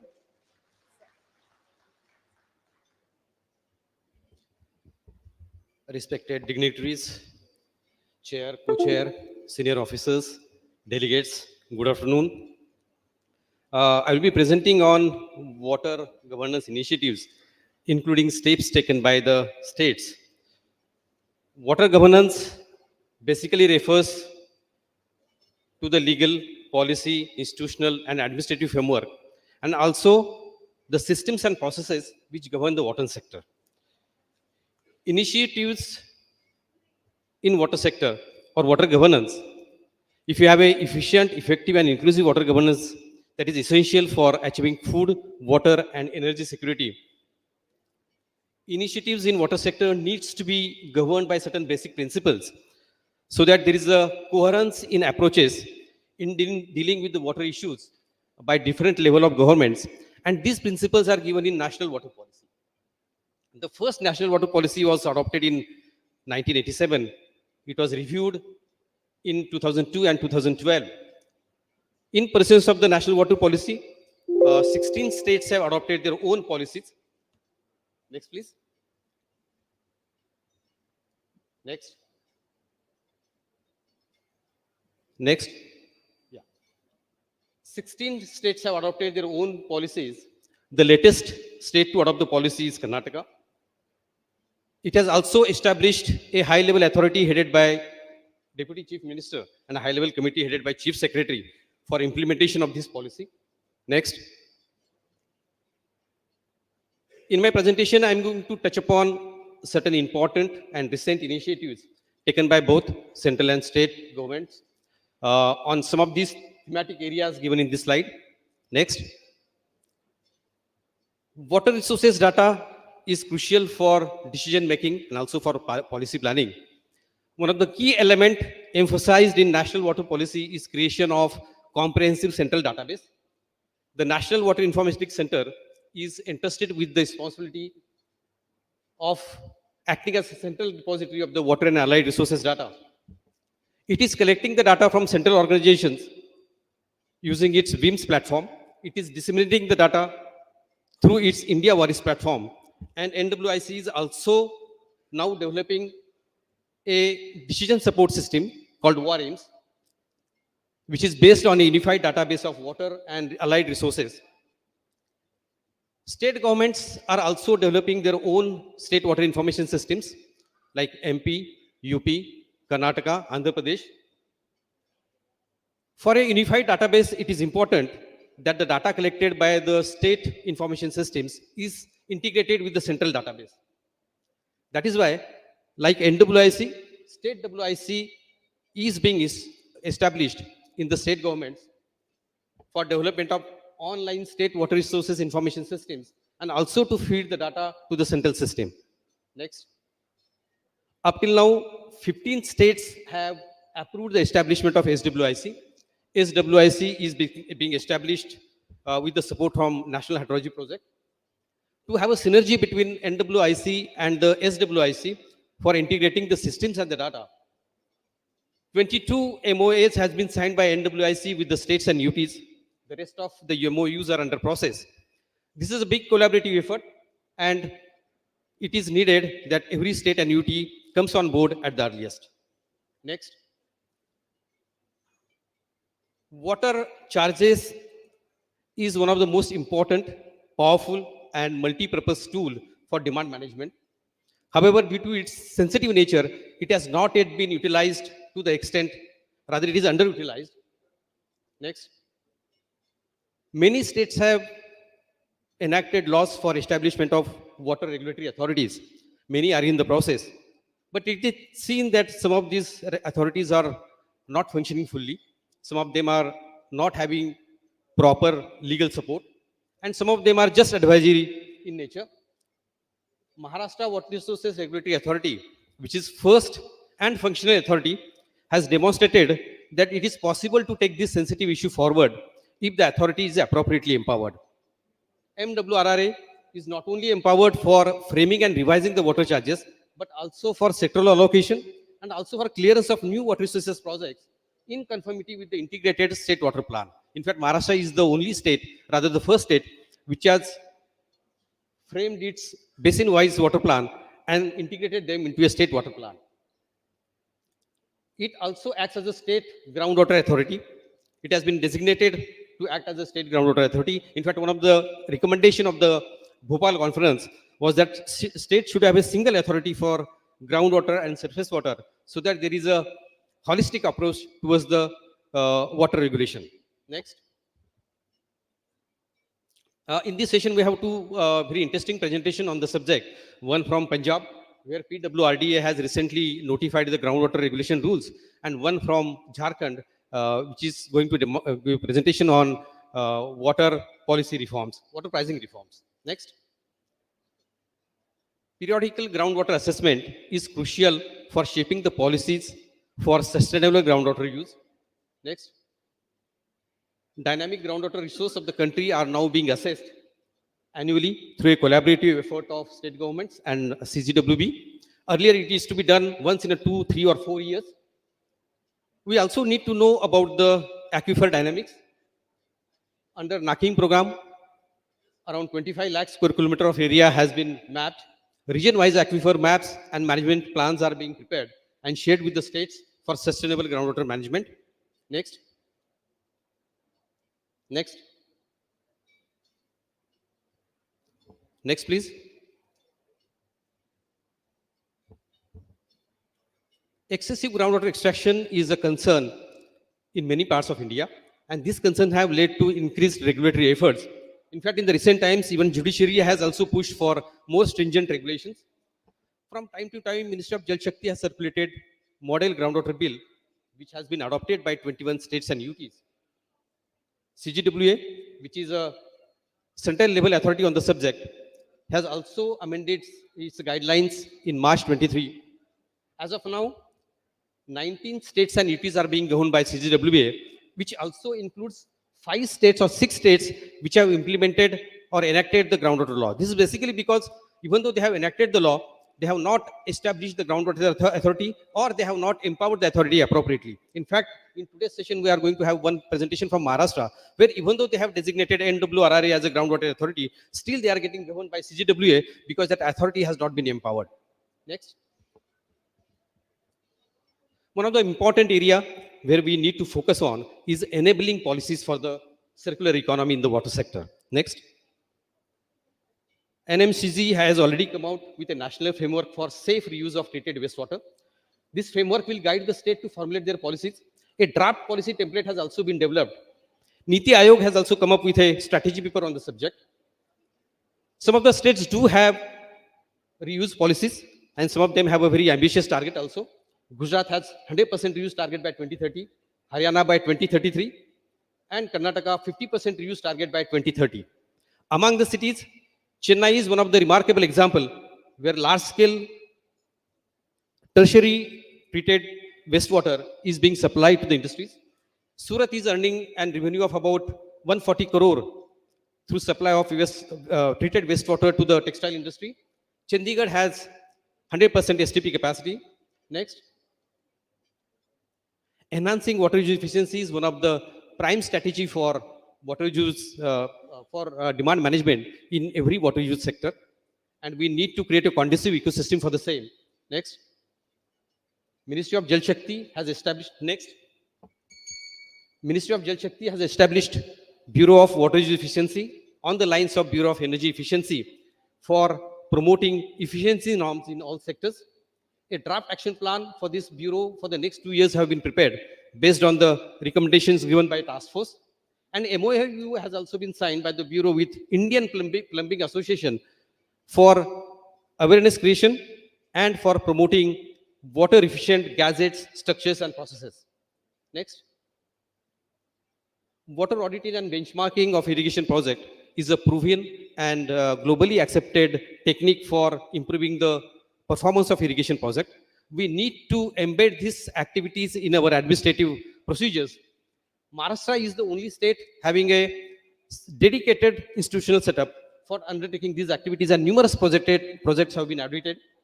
Many states have innovative schemes for incentivizing water saving, like Pani Bachao Pani Kamao scheme of Government of Punjab, Mera Pani Meri Vasat scheme by Virasat scheme by Government of Haryana, which is basically a scheme for crop diversification. UP has also come up with a scheme called UP Accelerator Pragati, program for agriculture transformation and increased incomes. Next, water storage creation at all sizes, small, medium, large, continues to be vital for supply augmentation and source sustainability. It is also required for mitigating the impact of climate change. India's first water body census, having a comprehensive database of 2.4 million water bodies, was published by Ministry of Jal Shakti recently.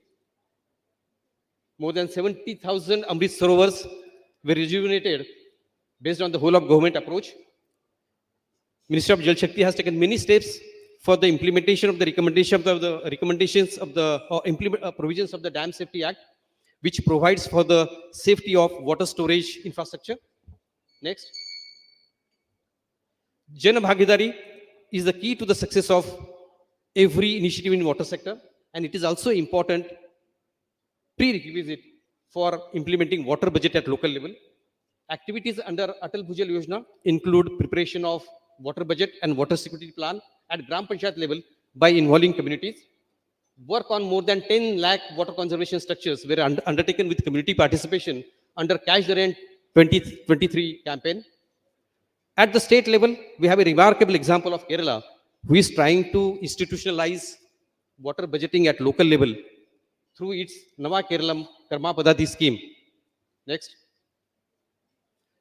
as emphasized by Secretary Ma'am in the inaugural session, capacity building needs to be upscaled in water sector. Ministry is focusing on capacity building as a part of its centrally sponsored schemes, and also through the 3 training institutions located at Pune, Raipur and Tejpur. Recently, for the first time, a training needs assessment workshop was conducted in June 2023. And based on the input received, training programs are being developed and conducted by the institutes. With the initiative from National Water Mission, Jal Shakti Kendras as knowledge information centers have been established in 661 district headquarters under Jal Shakti Abhiyan Catch the Rain 2023. Next. India also has a responsibility towards United Nations 2030 agenda for sustainable development. Water and sanitation is at the core of this agenda and also has a linkages with many other goals. Our water governance initiatives need to be aligned with these SDG goals.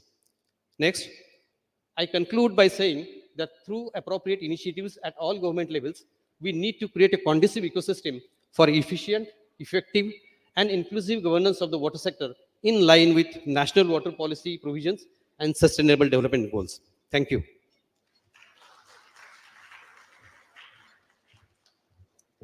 Thank you so much, sir. And now I would like to invite Shri Deepak Srivastav, PCCF Tamil Nadu, for his presentation on integrated planning for wetland conservation and management. Please put your hands together for him.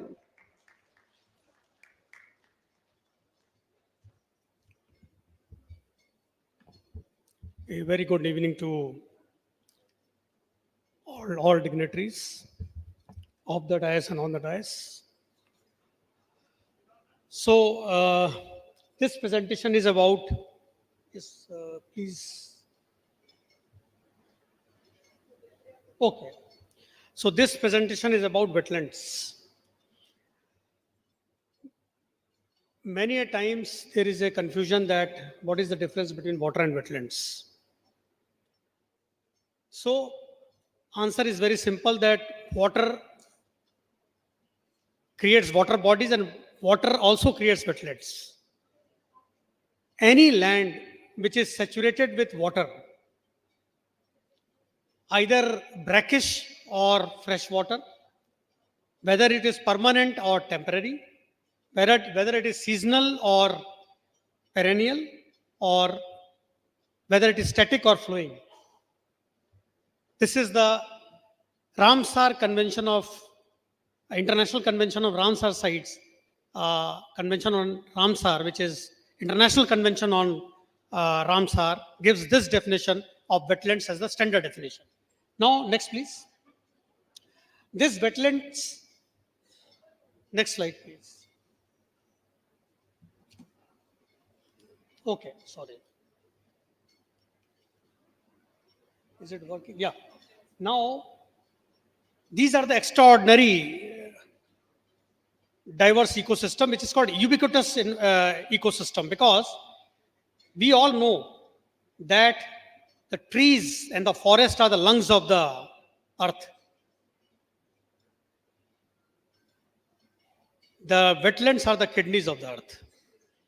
Why I'm telling that wetlands are the kidneys of the earth? Because lot of contaminants and lot of pollution which is trapped in the sediments of the wetland, soil, sediments, doesn't filter in, doesn't go into the groundwater. In a study which has happened, Chilka Lake, other lakes also, lot of sedimentation pollution has happened, like in form of cadmium, chromium, arsenic, which has lessened the, you can say, the groundwater pollution. Now in Tamil Nadu, we have given this study for 40 wetlands to Center for Environment Studies, Anna University. Now you see the wetlands, how diverse the ecosystem is. That right from the role of the water body to the climate change, the wetland does that function. Next, please. Now you see, this is an IPCC report of 2000, year 2000, Intergovernmental Panel on Climate Change. Prediction was made in 2000 that what is going to be a situation in 2025 and 2021. And we are just nearing 2025. And you see, any of the parameters, any of the projections which were not made that time is not happening here. It is quite evident that it is happening, and the situation will worsen when we move on to 2001, 2100, even 2050. So therefore, as has been widely recognized in this August forum, that each year will count towards the water security, towards the climate security, and towards the food security, which the wetlands takes care of. Next, please. Now, this was the declaration of Ramsar sites. Actually, Government of India, under the dynamic leadership of our Honorable Prime Minister of India, in 2022, we initiated the process of declaring 75 wetlands under the Bharat Ka Amrit Mahotsav. And in 2022, 26 wetlands were added to a list of 49 making it 75, and Tamil Nadu was the highest contributor of 13 out of that 26. And now we were in 2002 only one wetland as a Ramsar site out of 46. Now we are top with 14 Ramsar sites in entire country. So how that could happen? Our Honorable Prime Minister in Man Ki Baat told that these wetlands have become Ramsar site not because of the efforts of the bureaucratic, you can say that bureaucracy or the leaders. Because of local communities, this has become Ramsar sites. And it is very true. Why it is very true? Out of 9 criteria, you see that first Ramsar site, I am taking example of Tamil Nadu, but this is applicable to entire country. In 2002, these wetlands are also there. These wetlands are also there. And similarly, 75 wetlands which are there today as a Ramsar site, all wetlands were there in 2002. But any one criteria out of 9 criteria, if it is fulfilled, that becomes a Ramsar site. Now here all the wetlands fulfilled 6 to 8 criteria. Now you tell me whether it is not the role of the local communities who have protected and preserved the biodiversity, who has preserved the water quality, who have preserved the, you can say, the extent of, you can say, the physical boundaries. So therefore, it is the local role of the local communities which has led to the declaration of Ramsar sites. And on 2nd of February, we may see more Ramsar sites coming to country. So we are growing in terms of, we are growing internationally. Definitely we are growing internationally, that we are adding. And these Ramsar sites are not only for ecological protection of the ecological character. It is for promoting ecotourism. It is for promoting responsible ecotourism. It is for promoting a lot of local employment. So therefore, here the convergence has to be there with the Ministry of Tourism also in a large scale to make these sites the international sites of tourism. Next, please. Now, this is the very important, this thing. ISRO carried out a report under the Ministry of Environment Forest as National Wetland Inventory and Assessment Report of 2011. In 2011 report, 7 lakh wetlands in entire country was mapped in a shapefile. And the entire country's geographical area comprising of wetland was only 4.62% of the total geographical area. In Tamil Nadu, 42,978 wetlands. Out of that, means comprising of 6.92% of geographical area. But still, Tamil Nadu is water stressed. It is 920 or 930 cubic million meter per person. So we are well below mark of 1700. So we are water stressed. Therefore, what we did, with the help of those shape files, we identified the wetlands. Where are those wetlands? We could now, out of 24,000 odd wetlands of 2.25 hectares and more, we could identify 7,600 wetlands physically. And the process is going on. Next, please. Now what has happened? Again, the question comes of Bhagidari. These wetlands cannot be protected unless there is a Bhagidari. There is a connect, the people are connected to the wetlands. Now what we did, we have registered the friends of wetlands throughout the district, and 4,857 wetland friends of wetlands have been registered in various districts, and they are, what they are doing, only one great duty they are doing. They are just preventing the entry of the solid waste disposal into the wetlands. And you will be surprised to know that in 2 days, Saturday, Sunday, all the school students who are wetland mitras, college students who are going to clean the wetland, are collecting 545 kg of plastic for 2 days. 545 kg of plastic per wetland in 2 days time. You see how much solid waste there is a chances, probability of getting into this water bodies. So first step in the restoration is to prevent the impurification or plastic waste contamination in the wetlands, because that will lead to microplastics into the oceans. Then it will lead to microplastics in the clouds, which is evident from the recent studies. Next, please. So these are the various services which is carried out by the wetlands. I will go to the next slide because time is running out. Now we have valued our wetlands. We have done the study for 80 prioritized wetlands of Tamil Nadu. So, but I will still, even after showing this slide, figures are mind-boggling, but still I will say that it is undervalued, it is underappreciated, both. 4,000, please go to the next slide. 4,386 crore of the worth of ecosystem services is emanated from the 80 prioritized wetlands of Tamil Nadu. On an average, it comes 54 crore per wetland per annum. Out of this 4,386, please go next.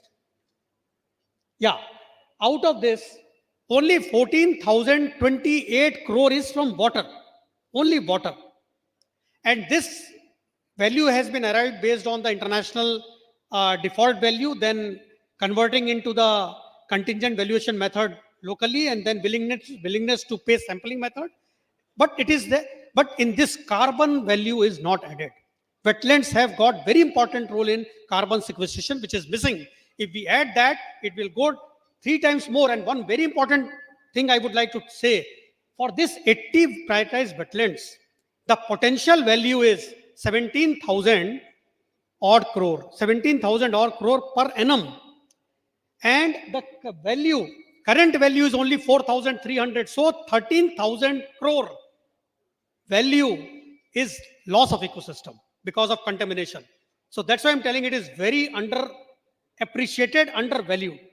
Next, please. This I have just added because land-based ecosystems, your inland wetlands are linked to coastal waters. So whatever contamination goes there, it again affects our entire ecosystem. So just it's a blue carbon ecosystem, which is a premium carbon in the voluntary carbon market now. If the inland ecosystems carbon will cost $5 per ton, this premium is going to cost $20 to $30 per ton in current, and in 2050, when the voluntary carbon market is going to be 100 billion industry, then it may cost $60 to $70 per ton. So this is the value of premium carbon. Next, please. So these are few of the things which we have done to rejuvenate our coastal waters. Because mangroves, you know, that these are the, you can say, storehouse of the premium blue carbon, and this is attached to the local communities. We have formed village mangrove councils so that with the mangroves, fisheries get improved, and the fisheries, the local livelihood get improved. So it's all linked to the livelihood. Next, please. This I will not, because it is all common to water bodies and wetlands, I will not dwell upon this slide more. Next, please. This also we can skip because I want to show pictures at the last, because this is I think ranked twice. It has already been, I have been alerted, cautioned. Next, please. Next, please. These are the things which are ecosystem health cards of wetlands, which we are doing with the help of Anna University here. So we are preparing ecosystem health cards as a baseline value so that we can know the interventions which are required to be taken as a means in the sectoral plan of the entire interdepartmental sectoral plan. Next, please. This will also I will skip. Next. Now you see glimpse of cleaning activities in wetlands. So everywhere we are involving school students, even then villagers, college students, NGOs, scientific communities, all. Next, please. You see how this is a regular work of entire Saturday, Sunday people will assemble, and they will do as a Friends of Wetlands. They will upload the pictures in the web portal of the Tamil Nadu Wetlands Mission.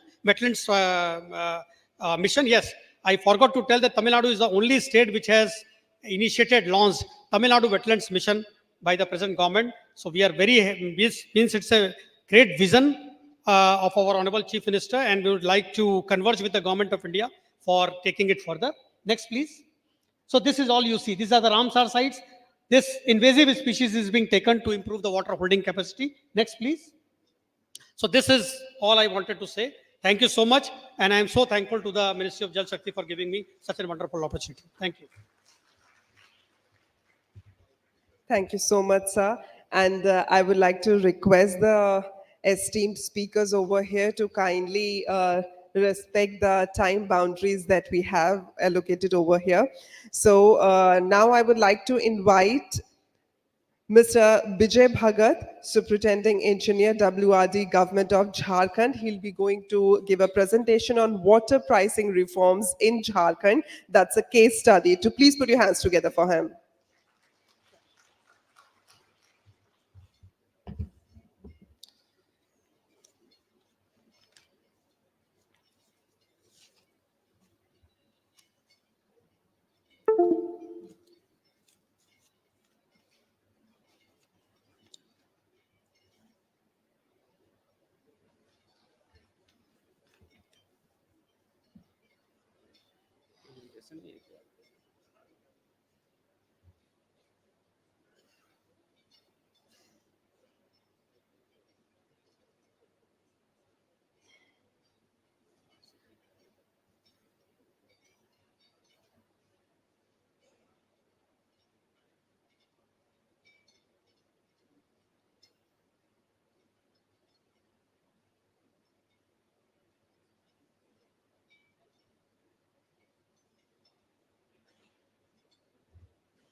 All the dignitaries on the dais, all secretaries.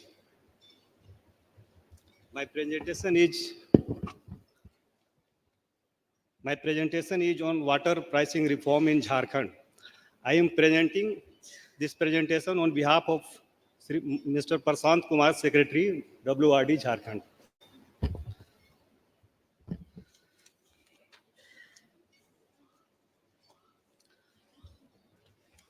This is the outline of my presentation.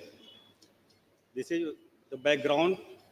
Old water tariff reform adopted in Jharkhand. Impact of reforms.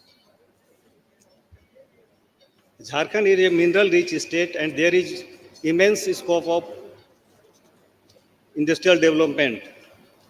River system in Jharkhand are mostly non-perennial, and groundwater aquifer are confined and limited in capacity. Proper water pricing plays important role in efficient use of surface water for industrial growth and revenue collection for the state. It can also help in reducing the exploitation of groundwater.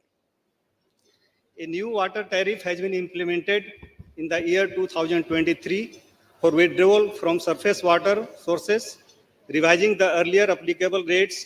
Notification issued in next.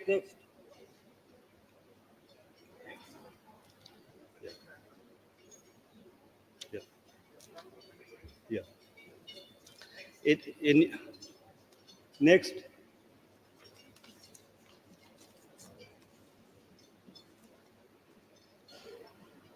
This is the old water tariff. In 2001, after creation of Jharkhand state adopted the water pricing policies applicable in the state of Bihar. Then all the rates, all the for all the users and all the sources, the rate are flat. That is 4 rupees 50 paise per 1,000 gallon. In 2011, state government had revised the rate and classified the source and use of water. And industrial and commercial use per 1,000 gallons from river was 910 rupees, 9 rupees 10 paise, from dam 26 rupees 40 paise, and canal 65 rupees 50 paise. Like that, cold drink, beverage, mineral water is very high, that is 45 rupees 50 paise from river, 131.90 from dam, and 327 rupees 60 paise from canal. Municipality and municipal corporation and for drinking water and sanitation department from river 7. This is flat rate for all sources. Then revised water tariff issued in 2011 is lead a lot of litigation with industrial consumer, thereby reducing compliances and revenue collections. Next.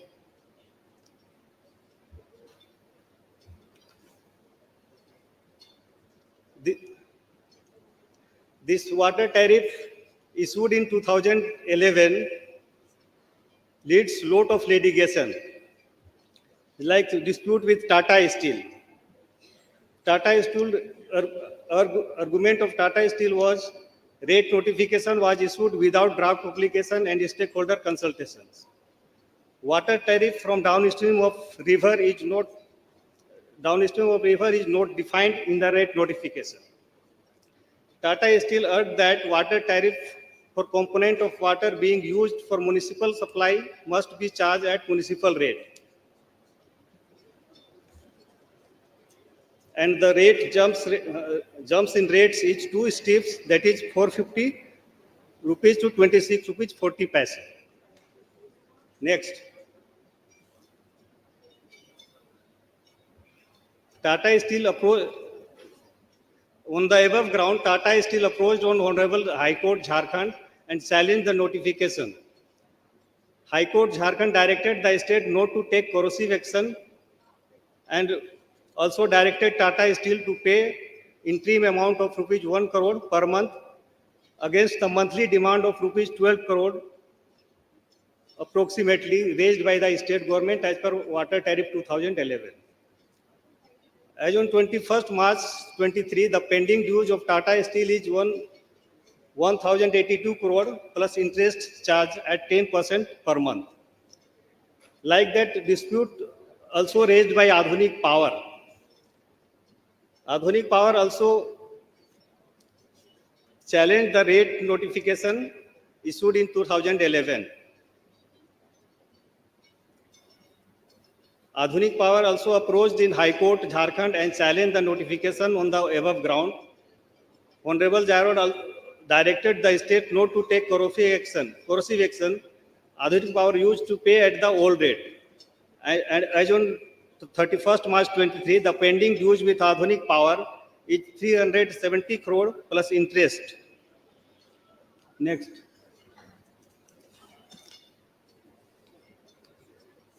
Dispute with BIT Mesra.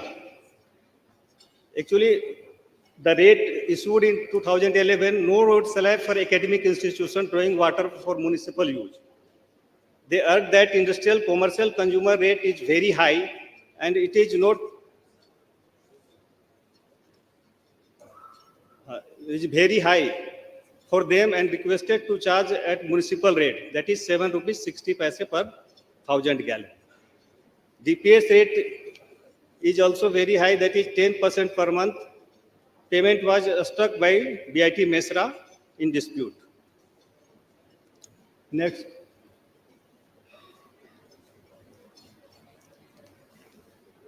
Casual analysis of disputes by state government. Classification of sources is inadequate. Downstream of river is not defined. Classification of consumers inadequate. Academic institution not defined. Municipal use by industrial organization is also not defined. Charging of municipal use by industrial organization at industrial use rate appeared unfair. 10% DPS was highly corrosive. Water tariff notification 2011 was done without any stakeholder consultation and rate jump was very high. Next. Needs for reforms. To resolve disputes, improve compliance, promote industry-friendly ecosystem, enhance revenue collections. Reforms undertaken by the government, proper classification of sources, proper classification of consumers, fair pricing of municipal use case, fair DPS, incentive for advance payment, stakeholder consultation before next tariff notification. Next. This is the latest notification of Government of Jharkhand from 1st April 23. Next, classification of sources. The new classification distinctly categorized water sources. Natural sources like river, nala and stream, reservoir and downstream of reservoir, constructed canal. Provides clarity that downstream of reservoir is also controlled water supply from dam and will be charged at the same rate as reservoir. Classification of consumers. Industrial, commercial organization. Drinking water and municipal use. It is classified in 3 groups: drinking water and municipal use of industrial organization, private institution, private educational institute. In 2011 notification, this is not, clarity is not there. Drinking water and municipal use of Department of Drinking Water and Sanitation and urban local bodies. Drinking water and municipal use of Drinking Water and Sanitation Department. Next, just and fair pricing. Rates of municipal use of water by industrial, commercial, institutional consumer reduced the rate 4.3 per kiloliter, just slightly higher than the municipality consumer. No enhancement in new water tariff notification 2023, same as 2011 water tariff with 7.5% annual increment. DPS reduced from 2% to 10%, and 5% incentive for lump sum payment made in the first quarter of fiscal year. The water charge unit is simplified and kept as 100 as per 1000 liter instead of 1000 gallon. Extensive stakeholder consultation was made before issuing the new water tariff notification 2023. Impact of reforms. From 1st April 23, Tata Steel started complying with the new water tariff, paying around rupees 9 crore per month since then. From April 23, Adhonik Power started paying as per new tariff, and it is about 3.70 crore per month, and also paying 2 crore per month extra for past dues. Bokaro Steel Plant, Hindustan Copper Limited and Uranium Corporation Limited have come forward to resolve the dispute, and dialogue is going on. BT Mesra started making payment as per new tariff. Next.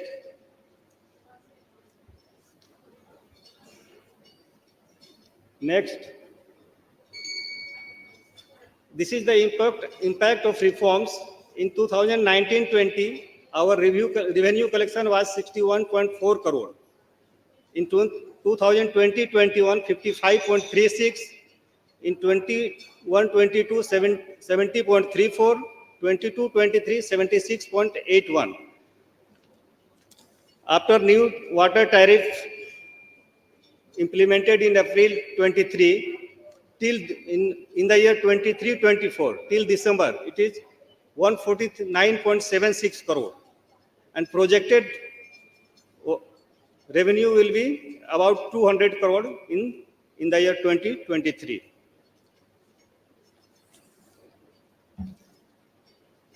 Next.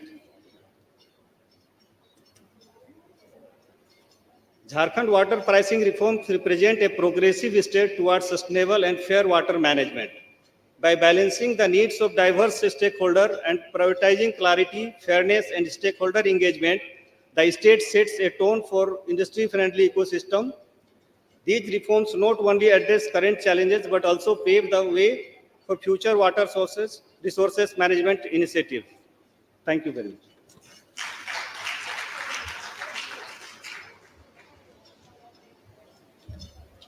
Thank you so much, sir. And now we are going to have the presentation on State Water Regulatory Authority from Punjab. And I would like to request Shri Chandar Gain, Secretary WRD and PWRDA, to please give the presentation. Please put your hands together for him.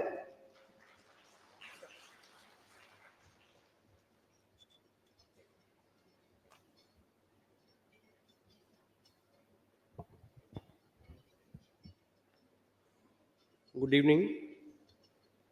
Now the topic is Punjab Water Regulation and Development Authority. Punjab has taken initiative to make this authority around in 2020.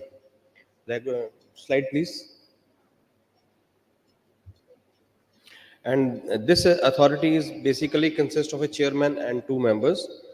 And objective of this development authority is to manage and regulate the water for its judicious, equitable, and sustainable utilization. The main functions like directions under section 15 for regulation and conservation of water, we have adopted these direction under section 15. Next. So there are 15 directions. Basically, this authority is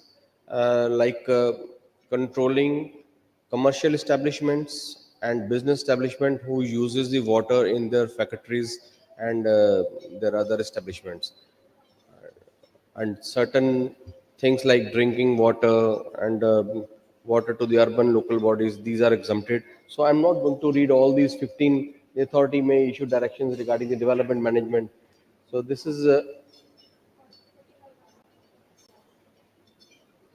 so these are the directions which we issue, made for maybe for drilling or digging, maybe for recharging, including rainwater harvesting, made be for users drawing groundwater to register the extraction structure, or any other direction as may be considered necessary to achieve the objective of this act, provided that no direction shall be issued for extraction of water for drinking and domestic use. Next. Punjab Groundwater Extraction and Conservation Direction to 2023, effective from February 1, 2023. So you have started making charges for these extractions from this date, and grace in the volumetric charges for groundwater extraction to be paid by non-exempt users like commercial and business establishments, like I told you earlier, with effect from this date, 1st February 2023. Then we have given grace period to apply for permission based on the volume of the extraction also. Water meters to be installed by all the users, this is mandatory. Then we have made mandatory for piezometers and DWLR to be installed by the big users like big industrialists. Then there is water conservation schemes and water credits also, which we have started soon. Violation of the direction attracts the non-compliance charges. Next. So exemption also we have given for the groundwater extraction, as I told, for drinking and domestic use, and for use in the agriculture and allied industry, places of worship like mandir, gurdwara and masjid, etc., drinking water supply schemes of the government, establishment of the military and central paramilitary forces, urban local bodies, Panchayati Raj, institution, cantonment boards, improvement trust, urban development authorities. So units extracting up to 300 cubic meters of groundwater per month are also exempted. So 300 cubic meters is not considered to be a bigger amount of the water, like every household or every small unit can use this amount. Groundwater permissions, Punjab government gives this groundwater permission for 3 years. Period for submitting application for authority. We are now extending this timeline. If it is extracting 15,000, more than 15,000 cubic meters per month, then this is the date. Like next, 30th of June 2023, 1500 to 15,000. 30th November, and these are the deadlines for submitting applications to the authority, which is valid for 3 years. Next. So users can apply online for groundwater extraction, operating drilling rigs, operating water tanks. Next. 3 zones are there, like orange, as everybody knows. 3 zones, orange, yellow and green. Stage of groundwater, more than 200% it is orange, 100 but less than 200 it is 53 yellow, and more than 70, less than 90 is 37 blocks green. So these are the blocks and these are the orange, yellow, and green. These are three. Punjab is divided into these three lines. Next chart will show. Next. This is Punjab. Then this is orange is most exploited area. Then it is yellow, a little less, and green is a better one. So daily, day by day, we are going down in terms of water because the extraction of water is too much. Next. These are groundwater extracted per cubic meter monthly charges. So up to 300 zero, more than 300 to 1500 cubic meters is like these are the charges. So these are the charges per cubic meter per in rupees only. 4 rupees, 6 rupees, 10 and 14 like this. Next. We encourage this conservation also. User may submit water conservation scheme for approval of the authority like rainwater conservation, or anybody can have a STP in his field, in his factory like a distillery, or he can give that water to the farmers. So in that case, a rebate of 2.50 per cubic meter government gives. Still, the applications are not coming in a big number. So we are private water conservation schemes like user apply for permission, and then authority gets the verification, authority grants the permission, then user also conserves the water. So these still we are in the early stages. Punjab is around 3 years back story in this water regulatory bodies, but we are getting ahead very fast. Sooner we will be pioneer, I can say. Next.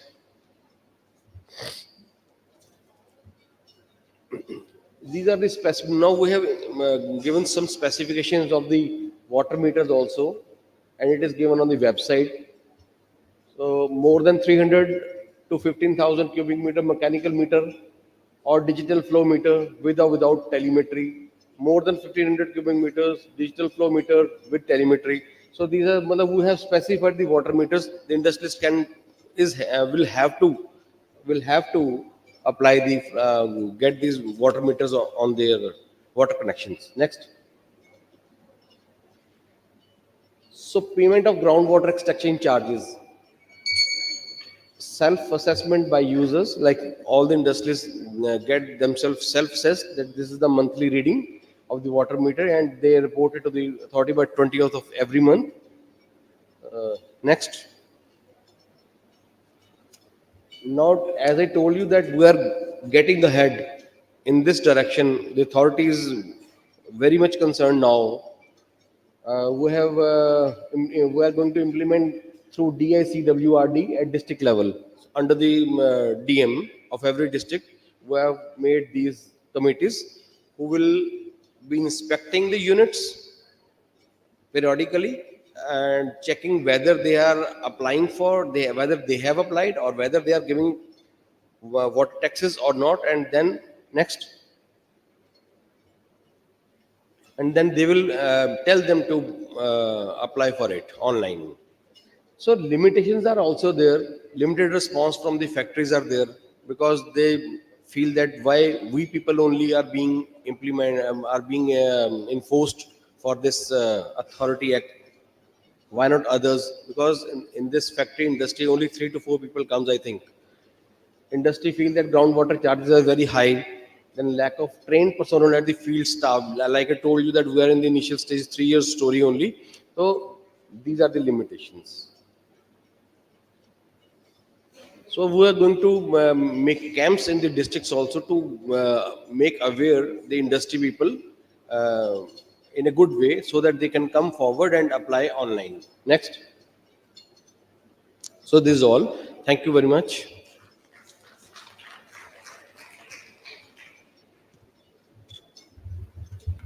Thanks a lot, sir. And now we are going to have the presentation on use of remote sensing, GIS, and mathematical modeling in flood management and flood forecasting. It would be from the state of Bihar. So I would like to request Chaitanya, sir, to please address along with his presentation. I feel, sir, you have that. Yeah. So let's have a round of applause for him.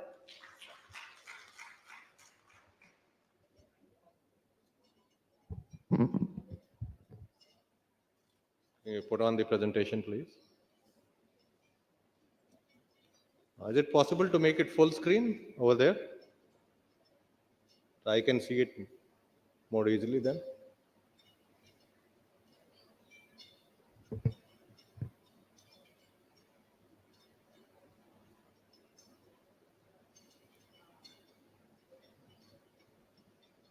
Thank you. So this is about the use of remote sensing, GIS, and mathematical modeling in flood management and flood forecasting.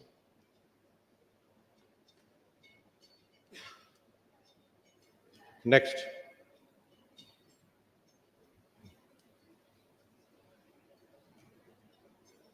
Where do I point this? Next.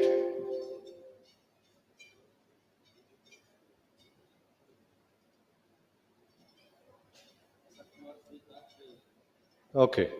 This is the map of Bihar with the rivers of Bihar shown there. You will see that there is a massive network of rivers in North Bihar, of rivers with their tributaries, all coming from Nepal. Starting from the Ghagra, which is on the Bihar-UP border, the Gandak, Budhi Gandak, Bagmati, the Kosi, and lesser number of rivers in South Bihar, the Son and the Punpun. So you would realize the rivers of Bihar both are a bane and a boon for Bihar. A boon because they give life-giving water, and they contribute to irrigation through a massive network of canals, both on the Gandak and the Kosi rivers. And a bane because during floods, they can cause massive devastation, they cause havoc, and they cause tremendous loss of life and property. Next. This is an overview of flood situation in Bihar. Just to give you an idea, this is the area flooded in 2017. The blue portions are the areas that were flooded in 2017. That was not a very massive flood, but there you see it.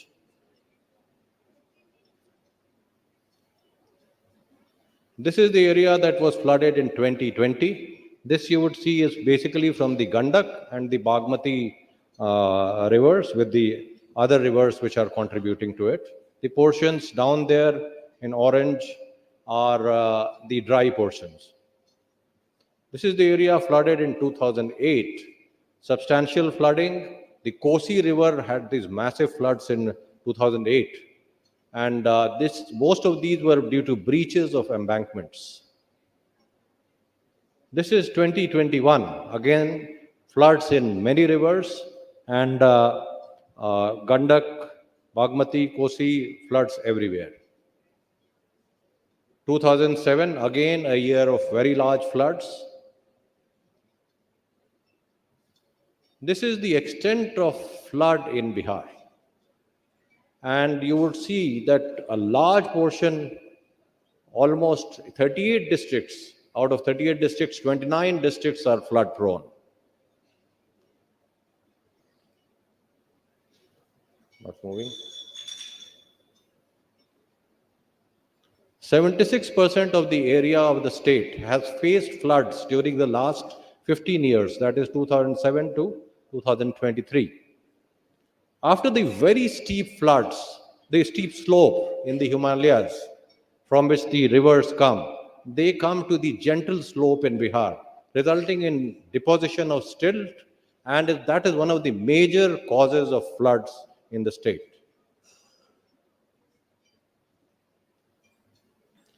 And being located in the lower part of the Ganga basin, a large volume of water laden with silt comes from up ahead in the Ganges and finally piles up here before emptying into the Bay of Bengal. Now, we have been introducing latest technology in water resource development, water resource management, and the key areas both structural and non-structural. Structural, we have to do embankment protection because embankment breaches are a major cause for floods. River training works have to be undertaken. Bank protection, when the rivers come very close to the embankments, we have to do bank protection. We have real-time data acquisition systems, RTDAS. We have a complete embankment asset management system where the entire embankments are fully mapped, all the details, the sections, the spurs, all the groins, and all other structures are fully mapped there. We conduct regular river morphological studies. We have flood forecasting and early warning systems, about which I'll tell you more later. And we also conduct inundation mapping of the rivers. Now, the difference between the conventional practices and the new approach towards flood management.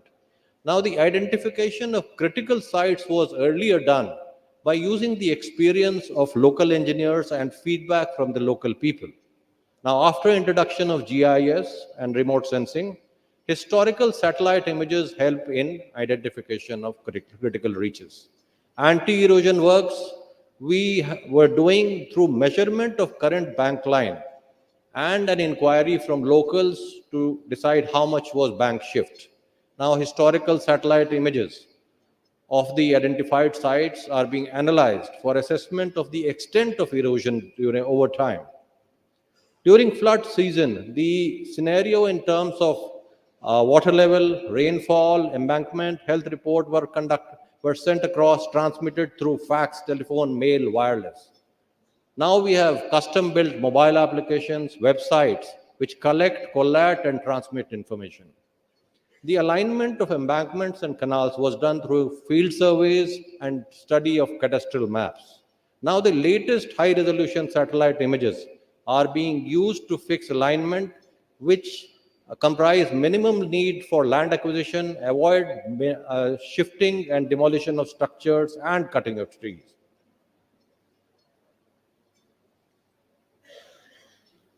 Now the conventional practice, topographic surveys was conducted. Now we do satellite and airborne bulk acquisition of elevation data over a large area for greater accuracy and time-saving properties. The data of rainfall, water level, and discharge was collected manually and transmitted to headquarters through conventional means. Now we have real-time data acquisition systems. The rainfall everywhere now we get from automatic rain gauges. We have it in every block, every panchayat in the state now. River training and anti-erosion works, where we used empty cement bags, nylon crates, wire crates. Now we use the latest materials, durable, effective, efficient. Geobags, geotubes, geotextiles, rope gabions, sheet piles. Early warning systems, we used earlier used fax, wireless, bulletin. One day water level forecast was done.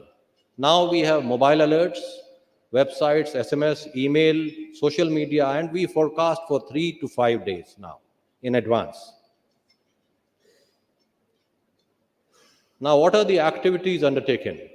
We procure satellite imageries. We take data from real-time data acquisition systems. We use our embankment asset management system. We have developed our own flood forecasting model, and through a mathematical model center, which was aided by the World Bank, we have a flood information website. We disseminate outreach and synergy with stakeholders. Institutional strengthening of flood management and training and capacity building are a part of it.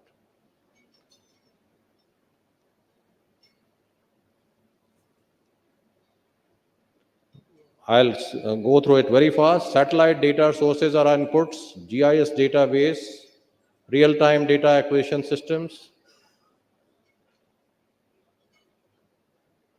real-time rainfall data for flood forecast modeling. We have 1,000 sources now for real-time rainfall data. We have installed sensors for levels discharge also at various critical points, We take rainfall forecast from IMD and from our own Bihar Mausam Seva Kendra. And we take inputs, huge amount of software, hardware, data centers have been done. Now, this is interesting where you will see satellite imagery is used for river training works.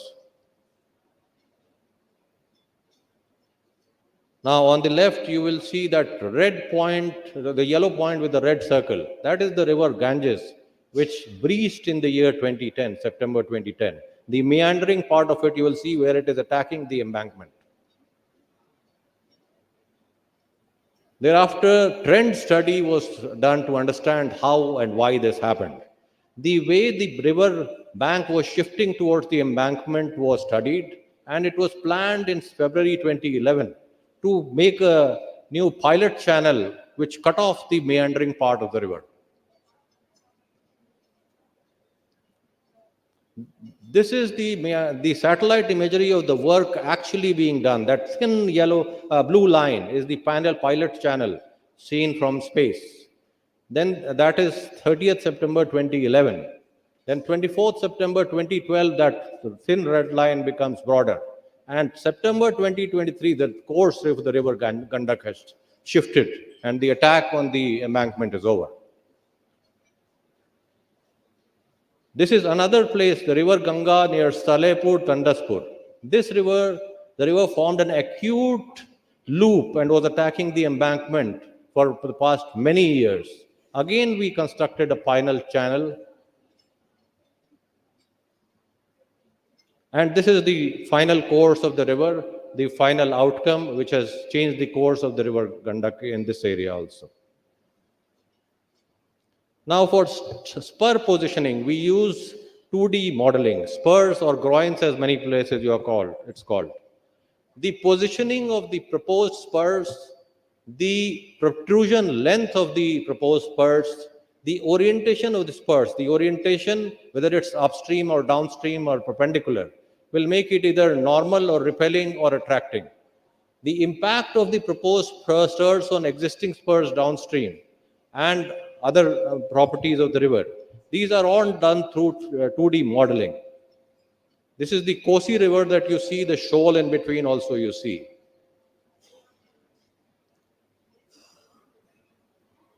Due to the shoal formation near 6 to 6.4 kilometers, the river was attacking the embankment.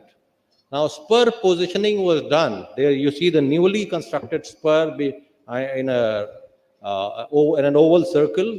The shoal gets eroded thereby and reducing the pressure on the embankment.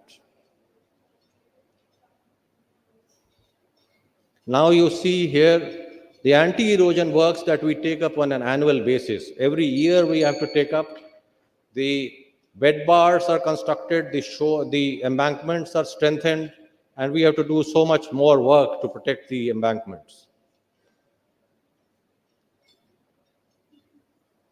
I'll skip over the flow process for anti-erosion works, where basically we identify the critical sites every year. We do work on that. We take feedback from the people. We then assess how the work served its purpose or not, and in the next year we have to do it again. And this process gets repeated almost every year. But hopefully now, in many places we don't have to repeat, where we are able to do more permanent work. The flood forecast. This is the other part of it. That was flood management. We use input data where we use forecasted data as well as actual data. We use the data of levels and discharge. We use hydrological models, hydrodynamic models, and the results are processed. And what comes out is a 3-day to 5-day forecast, which is disseminated. We have a flood bulletin, a daily flood bulletin that comes out, which we disseminate to our people as well as to the public. This is the flood forecasting, the 72 hours real-time flood warning system. It gives you time to act. It gives the public time to act. It gives our engineers time to act. The real-time rain information, water level information, flood forecast model. The flood, the report generated, the website, mail, the SMS, and now we have also an app-based system where every person in that area gets a message if there is a danger of floods in the next 72 hours. We do 3-day and 5-day flood forecasting at 43 locations in the state for all the rivers, the Bagmati and Adwara river system, the Kosi river system, the Gandak river system, the Mahananda river system, and the Ganga system. So many places we do flood forecasting to give warning, danger levels, everything. This is the format, just for a short view. This is what we give out on a daily basis. Only for the Ganges I am showing. The similar is done for others, where the stations, the sites where they are forecasted is shown in the second column. The highest flood level is shown, the danger level is shown, the observed water level at 6 a.m. This report is at 12:30 on 31st of October 2023. And the forecast water levels on 31st, as on 31st, 1st and 2nd, they are all shown. So on every day, this will keep changing. And one can see whether how much it corresponded to the forecast. You will notice that the correspondence is very good. And for the first, even at Buxar, you will see 51.2, 51.2 and 51.2. But for the next, you will see it's 51.19, 51.17. So there, as the forecast days, the duration goes up, the errors creep in a bit. The 3-day weather forecast, the flood forecast would be better than the 5-day weather forecast. We are continuously trying to improve that, working on the system. And we have the Befikra system, the Bihar website and mobile application, which is designed to give real-time alerts and community engagement for effective flood and irrigation management. We have irrigation also in this. I would love to show it all to you some other day.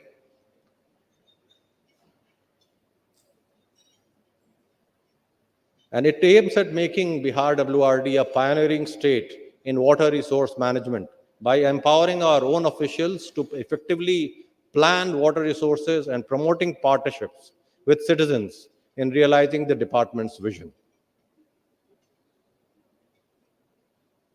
This is the system where you will notice these are water levels at various places. We have access to CWC sites. We have our own sites. And when you see them, you'll see those flickering ones. These are the places which are warning signals. That is the above the warning level is yellow.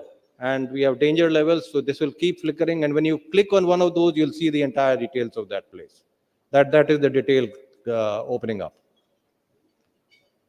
The early warning systems.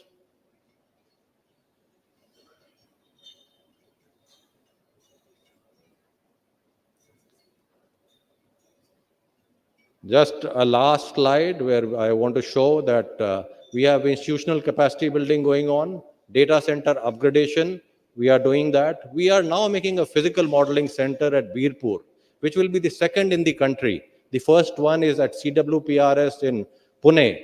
Here again, we have the support of the World Bank, and we are doing it. Very soon, you will have it in place, and we will offer these facilities to other states also.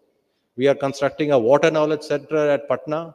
We have a data analysis and research center that we are going to build up, and irrigation potential enhancement support center that we want to build up. All these are part of a new integrated project we are submitting to the World Bank, where we hope to get the approvals and carry forward. We have an advanced command control center which will take care of all this. Thank you very much.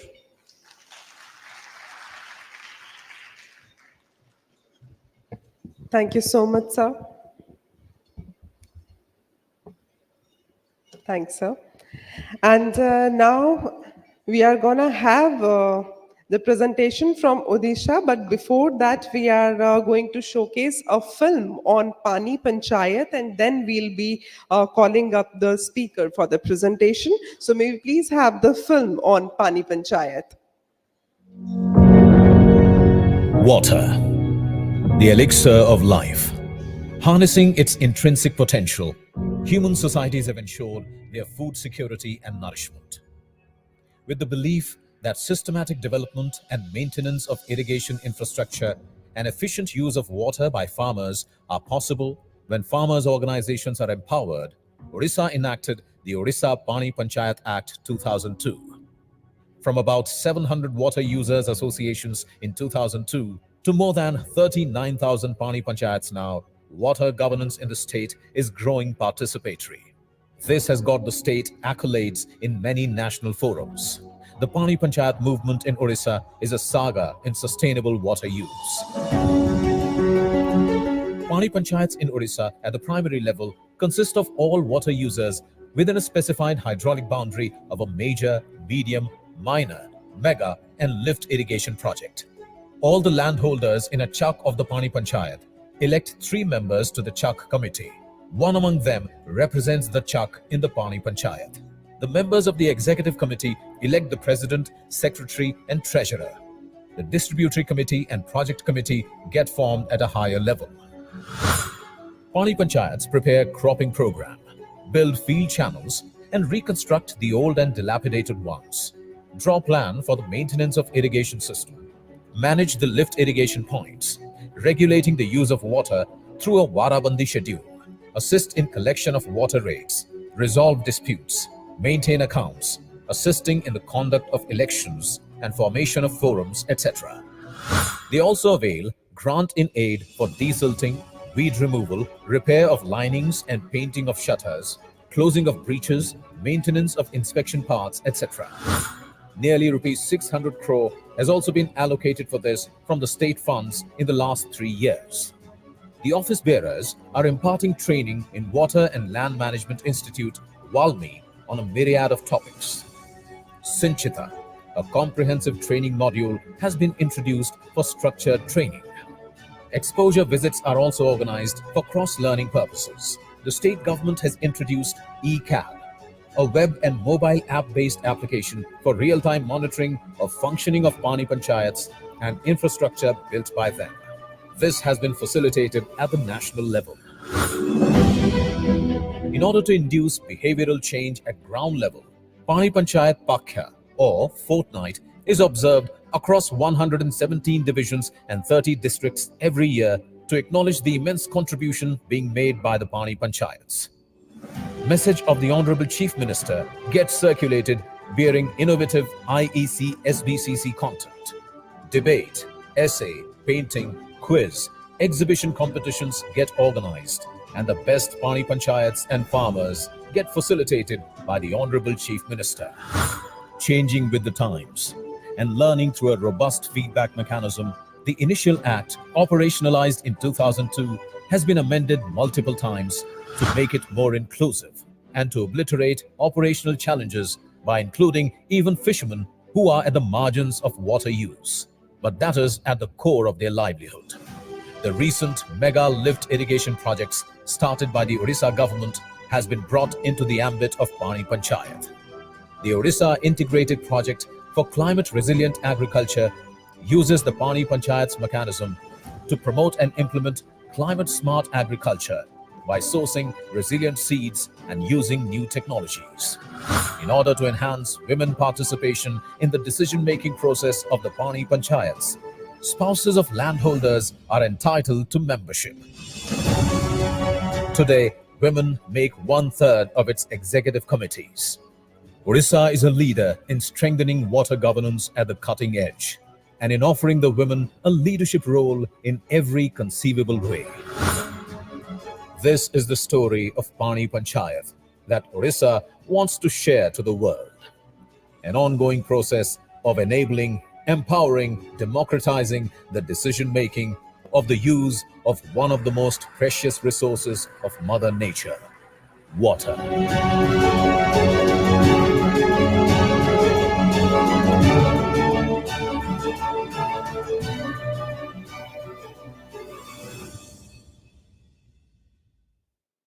So with this story of Pani Panchayat, let me please invite now Engineer-in-Chief Planning and Design WRD Government of Odisha, Shri Linga Raj Gowda. Please put your hands together for him.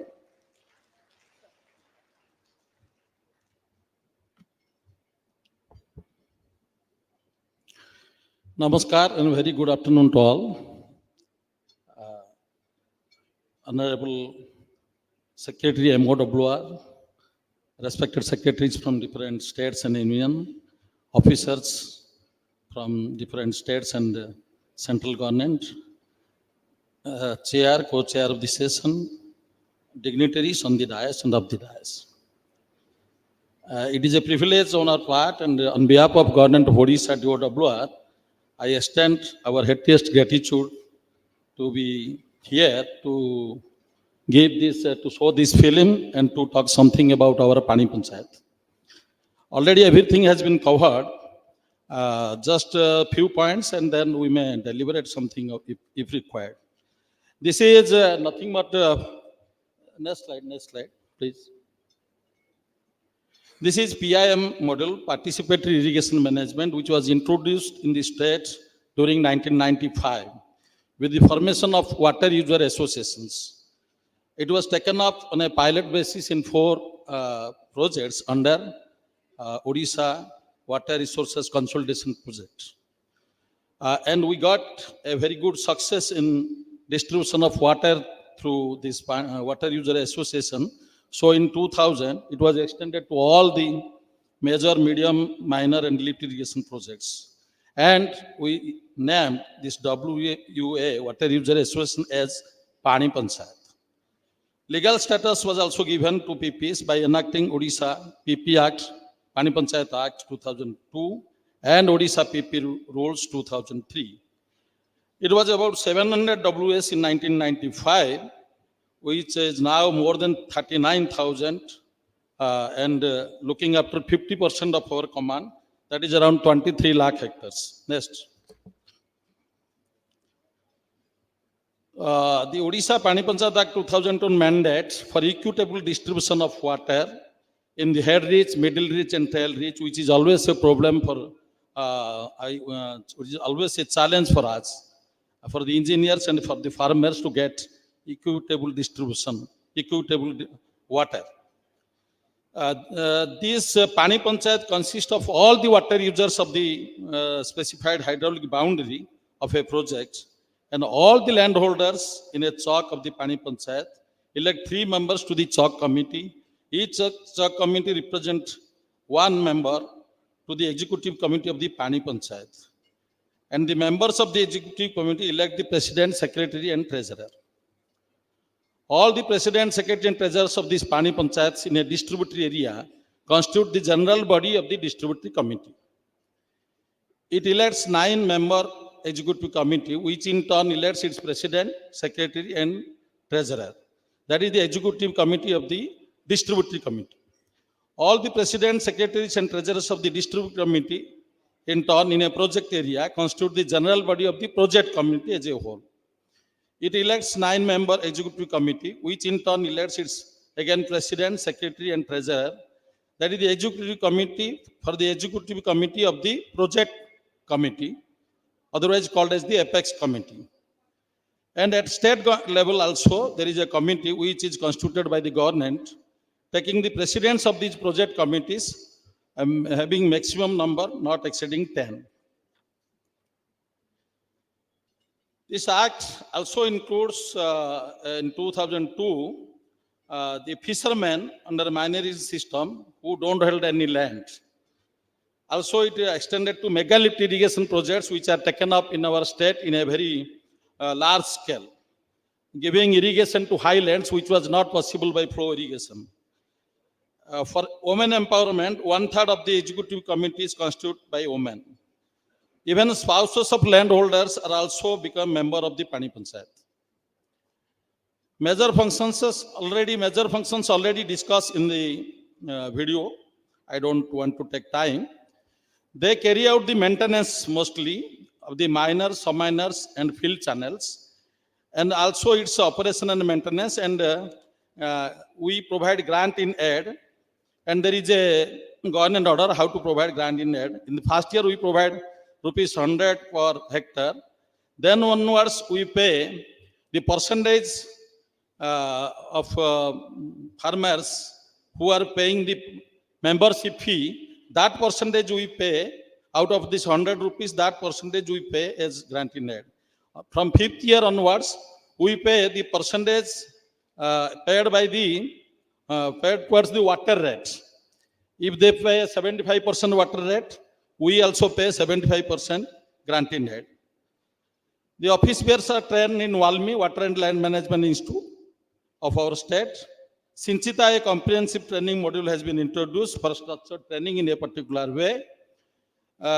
Most of the topics related to arts, rules, participatory irrigation management, modern practices, climate resilient agriculture, soil health management, IT application, dispute resolution, all these things are trained there. We also conduct exposure visits to farmers to get extra knowledge from other states and center as well. There are use of IT also. We have a e-card model and summon application for addressing address redressal forum. We address the problems, the complaints they are posing before us through these applications. And for sustainability also, we work towards promotion of improved crop productivity, this crop diversification, adaptation to climate change, use of less water, efficient use of water, good quality and resilient seeds. We have also some dissemination knowledge process with IEC, SBCC, and we conduct this now Pani Panchayat Paksha is going on in our state. It starts from January 16th and continues up to 30th of January, where the state level function is organized on 30th, and our Honorable Chief Minister graced that occasion. We conduct a banner. Yes, just 1 minute. This is a chariot and flagged off by our Honorable Minister, MPs, MLS, in the presence of high-level officers, collectors. We conduct panel discussions in TV channels. We conduct competitions such as debate, essay, painting in school, college level. We also select best Pani Panchayats based on their performance, best projects, best farmers, best officers, and also give awards to winners of these competitions, which is attended by graced by our Honorable Chief Minister at state level function. So this is the last slide. Highlights of the Pani Panchayat movement. Legislative measures we have done, acts, rules, bringing in inclusion and equity in water management, assigning water women leadership for women empowerment. And in Odisha, most of the women also take part in this agriculture. Introducing projects to promote climate resilient agriculture and sustainability. Leveraging technology such as e-card and summon applications. And garnering laurels awards we have got at national level, which you have seen in the video. Thank you.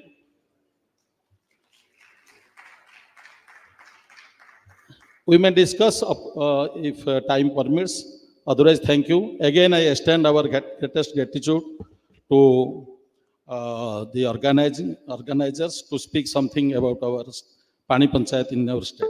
Thank you.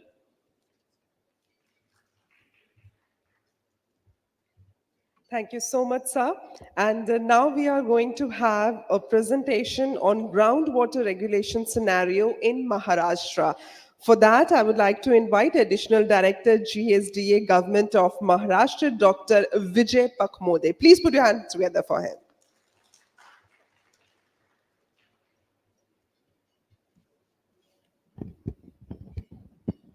Good evening to Honorable Secretary Madam and dignitaries on the dais and the dignitaries of the dais. So, groundwater regulation in Maharashtra.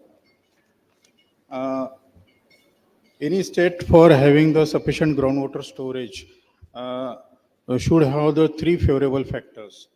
The first is rainfall, second is topography, and third is geology.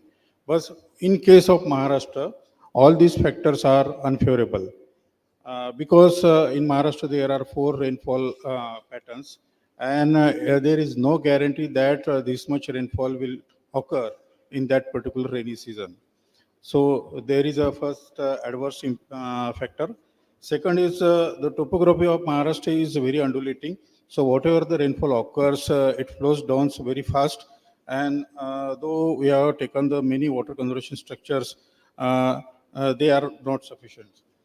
Third is the most important factor is geology of the state, that out of total area of Maharashtra, 82% of the area, that is green color area, is covered by Deccan basalt, which is a hard rock, and the eastern side pink color area is covered by metamorphic rock, which is 10% area, and total 92% of the area is covered by hard rock. So, what are the water conservation measures we are taking? Even then, it is having limitations for the recharge of the groundwater.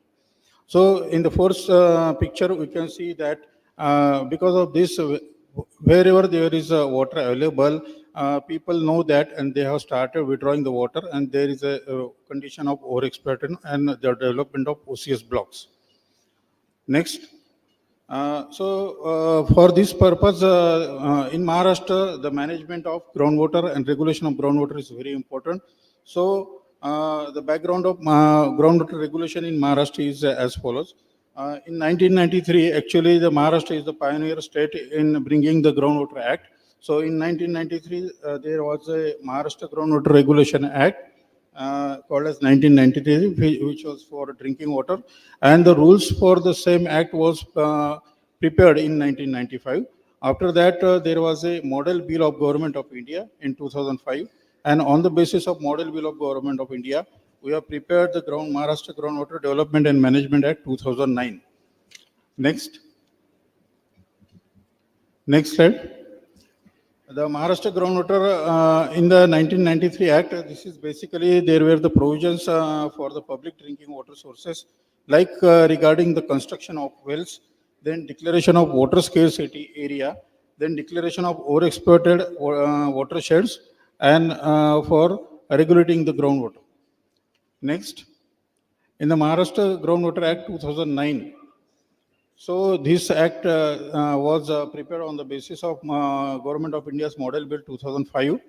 And in this Model Bill, the difference is that here the agriculture water is also considered, which was not in the 1993 Act. And as per the GOI Model Bill, we have established a groundwater authority called as Maharashtra Water Resources Regulatory Authority, which is also a regulatory authority for the surface water. Thirdly, and the most important factor is the groundwater management is expected by the public participation. So all the provisions were made, and in this act again, slightly stringent provisions for the agriculture sector, that is the crop plan based on the groundwater use plan, and there may be total prohibition of on the water incentive crops in the notified areas. But what happened that for the implementation of this act, the rules are very important, but the draft rules which were prepared are still not finalized. Next. Next slide. Later on, Government of India issued another Model Bill 2016. The objective of this Model Bill is protection, conservation, regulation, and management of the Groundwater Act. And in the 2020, CGWA issued the guidelines as per the directions of the NGT. And these guidelines were to regulate and control the groundwater extraction in India. So at present in Maharashtra, like other 22 states, CGW is monitoring the groundwater, regulating the groundwater. And in this guideline, the important thing is that the agriculture activities, which we were having some regulations in 2009, but in these guidelines, the agriculture activities are exempted from, means whatever the charges were, they were exempted from the charges. And basically these guidelines are issued for controlling the groundwater for which is exploited for the commercial purpose, that is industrial, mining, and infrastructure projects. Next slide. So after this issuance of the guidelines, there are the developments that the CGWA conveyed. There are the conflict between the provisions of the 2009 Act and the guidelines of the CGWA on 23 points. So they suggested to amend the Act or to altogether to bring the new Act in force. And the Law and Judiciary Department of the Maharashtra government also suggested to draft a new Groundwater Act. So which is in concurrence with the guidelines of the CGWA. Next slide. Next. The present status is that we have drafted the Maharashtra Groundwater Regulation and Management Act 2023, and this was submitted in the March 23 to the Government of Maharashtra, Water Supply and Sanitation Department. Water Supply and Sanitation Department sent this to 12 other departments for their comments, and right now we have received the comments from the 8 departments, and the act is under consideration. Next slide. Base for preparing this draft is the Maharashtra Groundwater Development and Management Act 2009. The provisions which were not in contravention with the guidelines of CGW, we have kept that provisions also. Then another groundwater model bill which was issued by the Government of India, 2016 model bill, and the Maharashtra Water State Policy 2019, then CGW's guidelines 2020. We have also considered the Uttar Pradesh Groundwater Act 2019, Punjab Groundwater Resources Authority Act 2020, Haryana Groundwater Resources Authority Act 2020. We have studied all this. Next slide. In Maharashtra Groundwater Regulation Act 2023, there are 8 chapters, 63 sections, 83. And this Groundwater Act includes all the provisions for the drinking, domestic, agriculture water, commercial, industrial infrastructure, mining, bulk water, and tank supply water, all the groundwater. Next slide.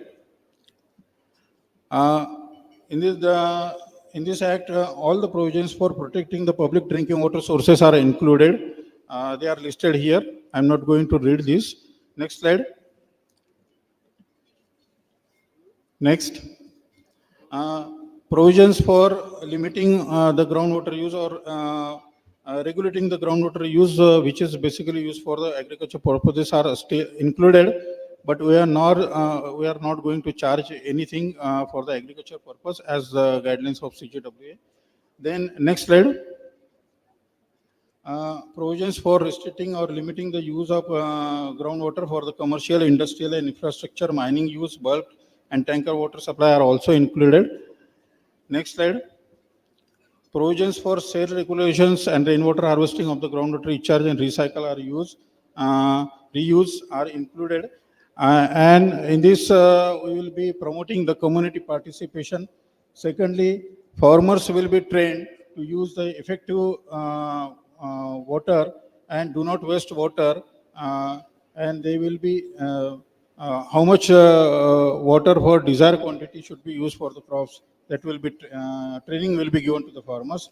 We will encourage the recycling and reuse of the water, and we will prohibit the use of well disposal of polluting matter like wastewater. Next slide. The main implementation agency is Groundwater Survey and Development Agency. Sir, just 1 minute, sir. Groundwater Development Agency, which is a state groundwater department. Next slide. And for the implementation of Act, the structure, whole structure is given in this. The last is the State Groundwater Authority is also there. Next slide. Other provisions are also made, means offenses, penalties, appeals, all these provisions are kept there. Next slide. Advantages of this new act are there, that there are the additional provisions for protecting of the drinking water source, which is very important, and keeping that source sustainable also. Then provisions related to agriculture activities which are difficult to implement are dropped, and other important activities are also included. Next slide. Presently, CGWA is monitoring the groundwater in regulating the groundwater in the Maharashtra state, and they have published so many public notices. Next slide. So this is the status of the NOCs issued by the CGWB at present. Thank you.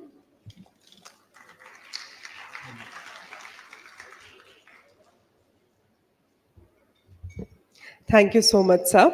And now it's the time to have the presentation on empowering panchayats for water governance, and it will be from Ministry of Panchayati Raj. So I would like to request JS Governance, Ministry of Panchayati Raj, Government of India, Shri Alok Prem Nagar, to please give the presentation. Please put your hands together for sir.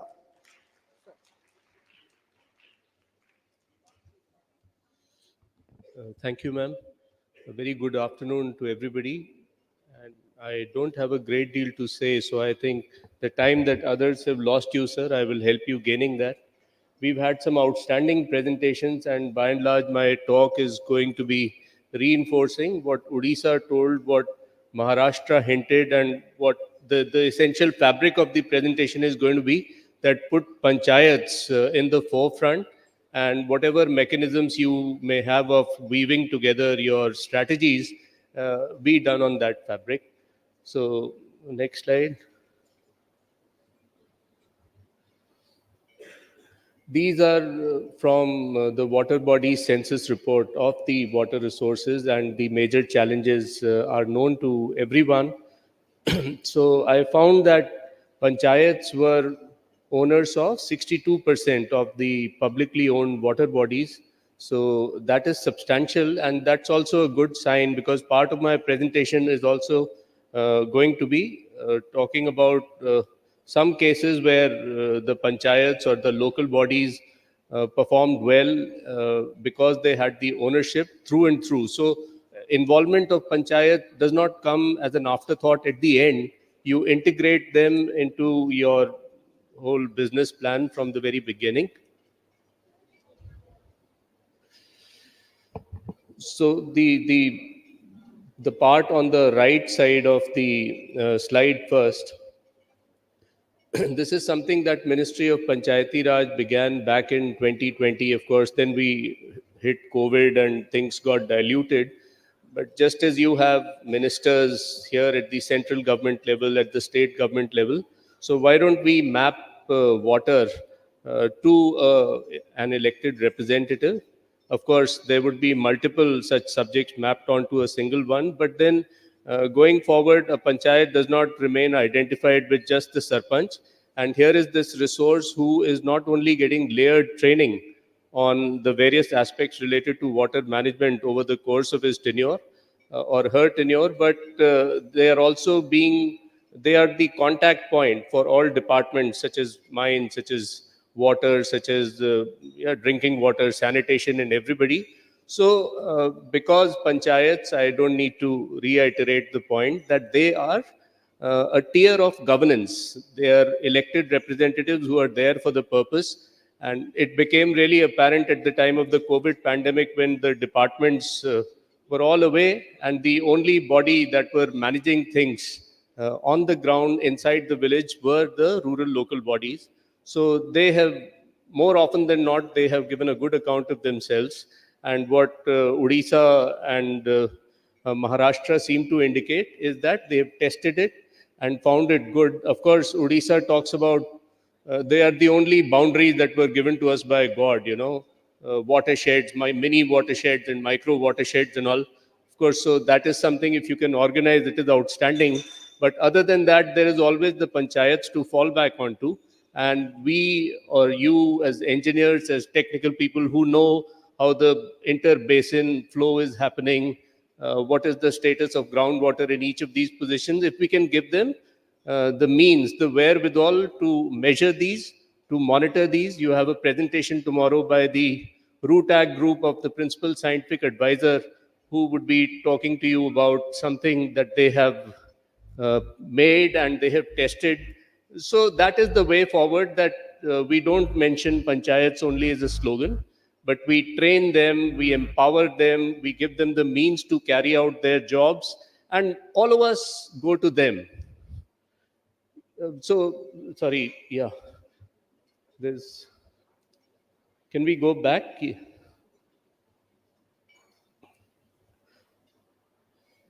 Can we go back to another slide back? So elected representatives as sector enablers. Go back further. Availability of technical. I saw that you also have a presentation on Jal Doots tomorrow.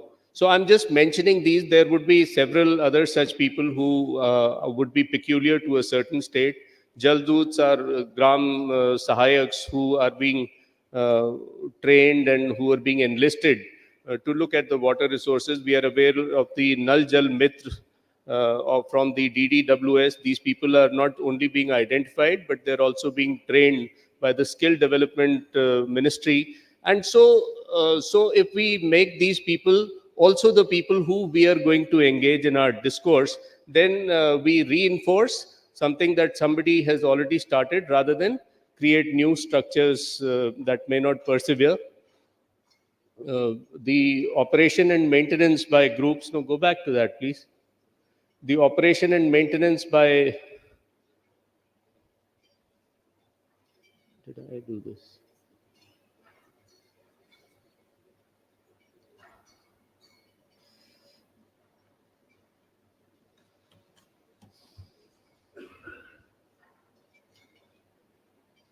Can you go back to the slide that I was on? One black further, yeah.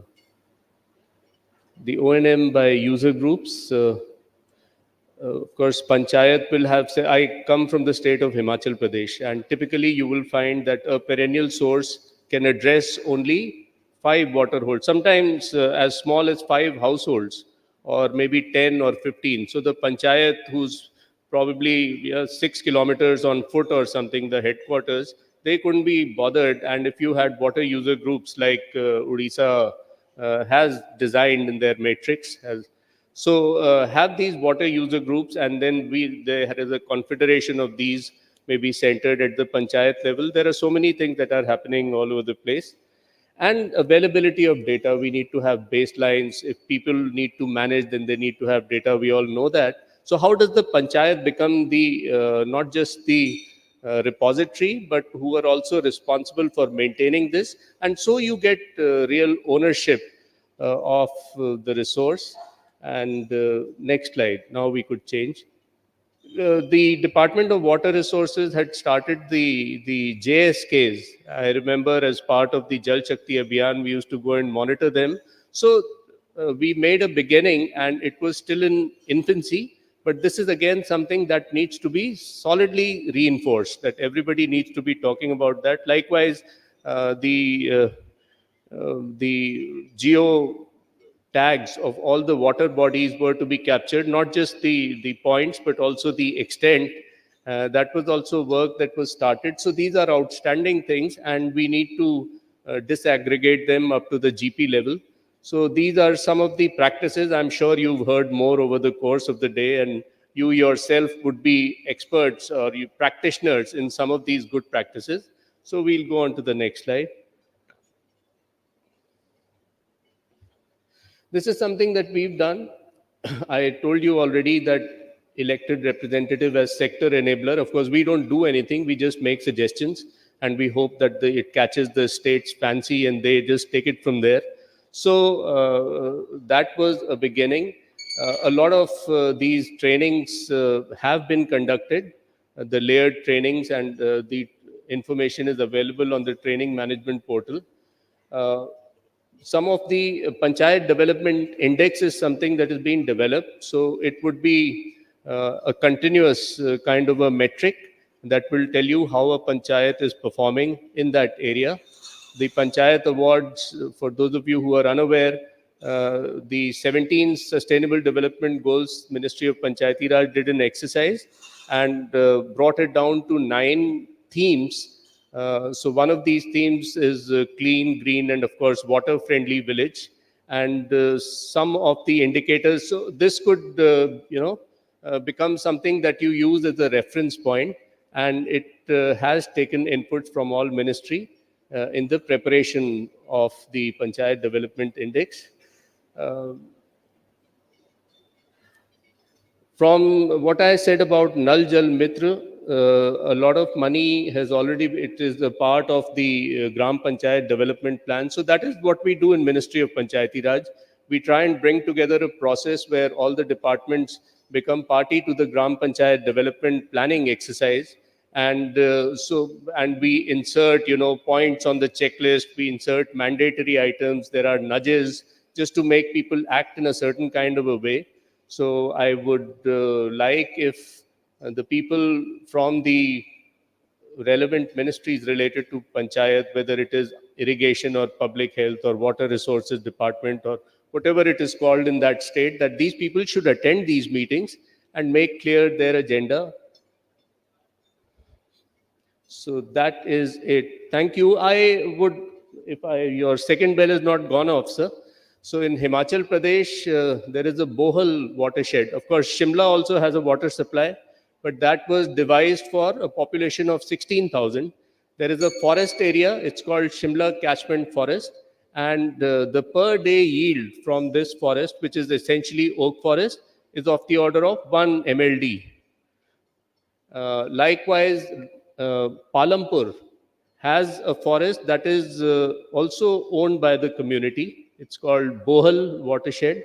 And the Dalhousie town you would all know about, that has a corresponding catchment forest called Ala Catchment. I'm telling you that it is something that is not alien to us. Some of these things find mentioned in the settlement reports of the 1800s. Water bodies. I don't have to quote Eleanor Ostrom or somebody. So governing commons is something that has been happening. We just need to give these people some space, and we need to really enable them. Thank you.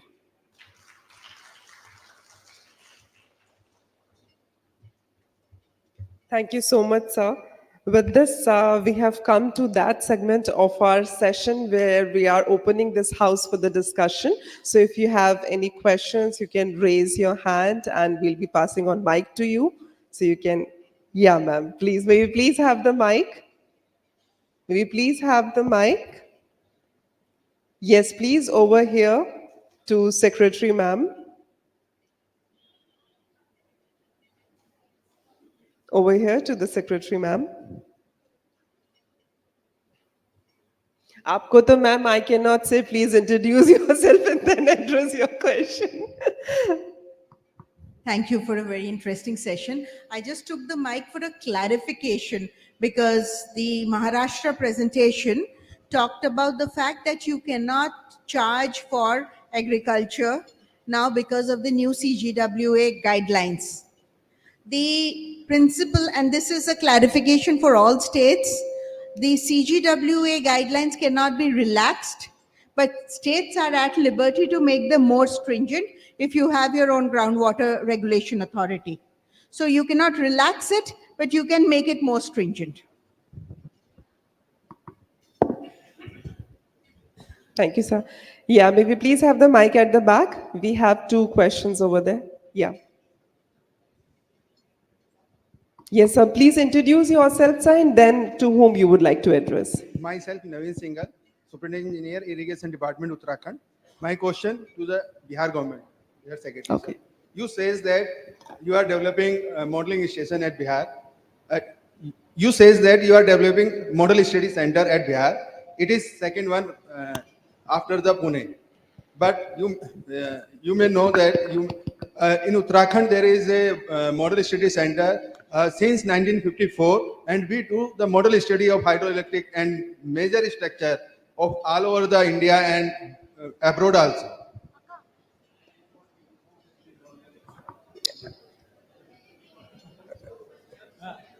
May we please have the one mic on the stage as well? One mic on the stage, please. The cordless.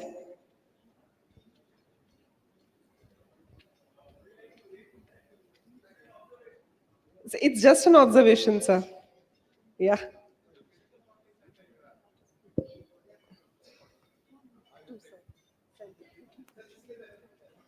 Sir, if you would like to quickly give any reaction. Okay. So can we actually have the question rather than any submission or observation? Yes, sir. Hello. Yeah, good evening. Yeah, my name is Priyesh R. I'm Chief Engineer from Irrigation Kerala Government. I have a question again to the sir who presented from Bihar. Thanks for letting us know that you are developing a flood forecasting system. Sir, I would like to understand 3 basic questions. One is how much is your lead time for your flood forecasting? Second, are you willing to bring these results to the public forum? And third, is your system being developed by internal systems, or you are hiring through a private, any consultant? Thank you. You asked that mic to my mathematical modeling center director. He'll give the answer. Thank you. I am Aarti Sinha. I am Director, Mathematical Modeling Center. So your question is regarding the publishing of the forecast model in the public domain. Yeah, it is in the public domain. We publish on our website, and even through a Befikr app, what he mentioned, our ACS, that we are recently having a mobile app. So that is through that also we are publishing the forecast for all the 43 mentioned stations. And regarding the consultancy, you asked that who developed this model. Yeah, we took the help of a consultancy. It was through World Bank project that we started this, but now we are doing on our own. But lead time, it's 72 hours. And actually we are using this lead time. It is from the rainfall forecast, what we are getting from the IMD Nepal. It is 3 days and 5 days as well. Thank you. Thank you, ma'am. Yes, can we have the mic over there? Yeah, good evening, everyone. My name is Vinay. I represent a startup, Kritsnam Technologies from IIT Kanpur. My question is specific to PWRDA, sir. So you have mentioned that there are some challenges in adoption for the industrial users to come forward and register themselves in this. So just would like to see what kind of challenges are there and what are the steps do you see to ensure that, so unless the adoption of these regulations are at least 70 to 80%, we cannot consider it as, okay, the act or the regulation is very efficient. So what does it take for states to ensure that, so we capture the majority of the groundwater abstraction structures into the system and get a real-time data from their abstraction usage of the groundwater? Basically, you are asking for the challenges. Yes, sir. Am I right? Yeah, in adoption. Because you are not much audible. So the businessmen actually are feeling like why we are being taxed. So we are motivating them by way of putting camps through the district administration machinery very soon. Next week, from next week only we are planning. So they will be explained that you are not losers. You will the water is, water is life, and you should not waste water. And if you use water, you will have to shed money. Ultimately, they will start giving us, and they are rather ordered to put meters for the water, for using the water, how much cubic meter they use, and they will have to give money also. They are giving, but more and more, like from the data of Punjab Pollution Control Board, we have got the data. So we are sending our teams to those industries who are using water but not paying tax. Ultimately, they will be brought under the ambit of the taxpayers. Thank you. So good evening. I'm Rekha, Research Scholar Faculty. My question is Maharashtra groundwater presentation.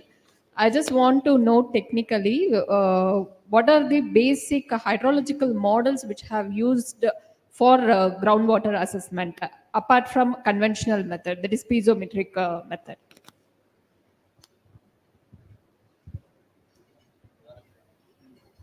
The hydrological models to assess the groundwater level. We are not using any separate model. We are using the same model which is given by CGWB. Central government, this one, they are using piezometric method. And that is an online portal, and all the states are doing the groundwater assessment in the same portal. And we are also doing in the same portal. Okay, sir. Thank you. Thank you, sir. Yeah, we have one more question I can see. Yes, sir, please. Ma'am, I'm Navin Anandan from Kaifa, Tamilnadu. We have renovated only the lakes and water channels with the help of local stakeholders and Milky Mist. My question is, we have a continuous rainfall failure because of the monsoon failure. How to address this monsoon failure and how to restore it, sir? This is the first question it is. Because now currently we start working on Vaigai River project also. Even though we try to revive this Vaigai River project with the help of all the team, all the stakeholders support, tomorrow the monsoon is failure means the total river project will be in the trouble it is. So I need your guidance and support on what going to implement on monsoon failures. Can you keep the mic a little away? Nothing is audible. Sir, we have continuous monsoon failure. Whom are you asking? And to whom your question is addressed to, sir? Any of the expert can address it. Any of the experts, sir. Any one of you, if you would like to. Yeah. Sir, could you please repeat your question? There is a regular failure of rainfall. Now, southwest, northeast monsoons getting failed regularly. Because many of the places we are dependent upon the rainfall to save the water. So far, we have renovated 188 lakes, water channel. We saved as much water from Kaveri, all the places. Monsoon failure is very, very failure every year. How to address these issues? Not able to get it, sir? I think it's not audible enough. Yeah. Ma'am, you want to say something? Okay. So ma'am wants to make some statement for that, ma'am. Maybe please have the mic to Archana, ma'am. This is a question which only God can answer. But yes, you see, this is the main objective of the conference, that we have monsoon within a very short time. So the solution is storage. Store the water within the short time of monsoon.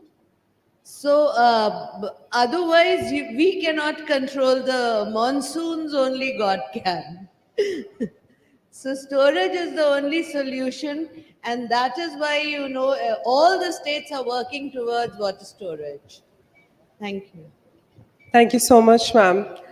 And I can actually see that how much you people were very much keen, interested into all the sessions that we had today. And once again, I would like to thank the dignitaries of this session. Thank you so much. Let's have a round of applause for the dignitaries, my dear friends. And with this, we have come to that segment of our part where I would say that after a few, I would say after maybe 45 minutes or so, because we are going to have some entertainment dose as well. So right from 7 o'clock, we have got some cultural program lined up in the open lawn near seashore. So I request all of you to please join us over there, because along with the cultural program, then it will be followed by the dinner. Right now, it's the tea break for all of you. And let me please remind you one more time that a digital collection of curated publication of center state agencies is there adjacent to the conference hall. So as you have your cup of tea, after that, please do visit it and then come for the entertainment evening, and we all will have dinner together. Thank you so much. I hope you all enjoyed today's sessions. Tomorrow again we are going to meet. Shilpa Bhavna signs off for today. Thank you so much. Jai Hind. Thank you, sir. Thank you.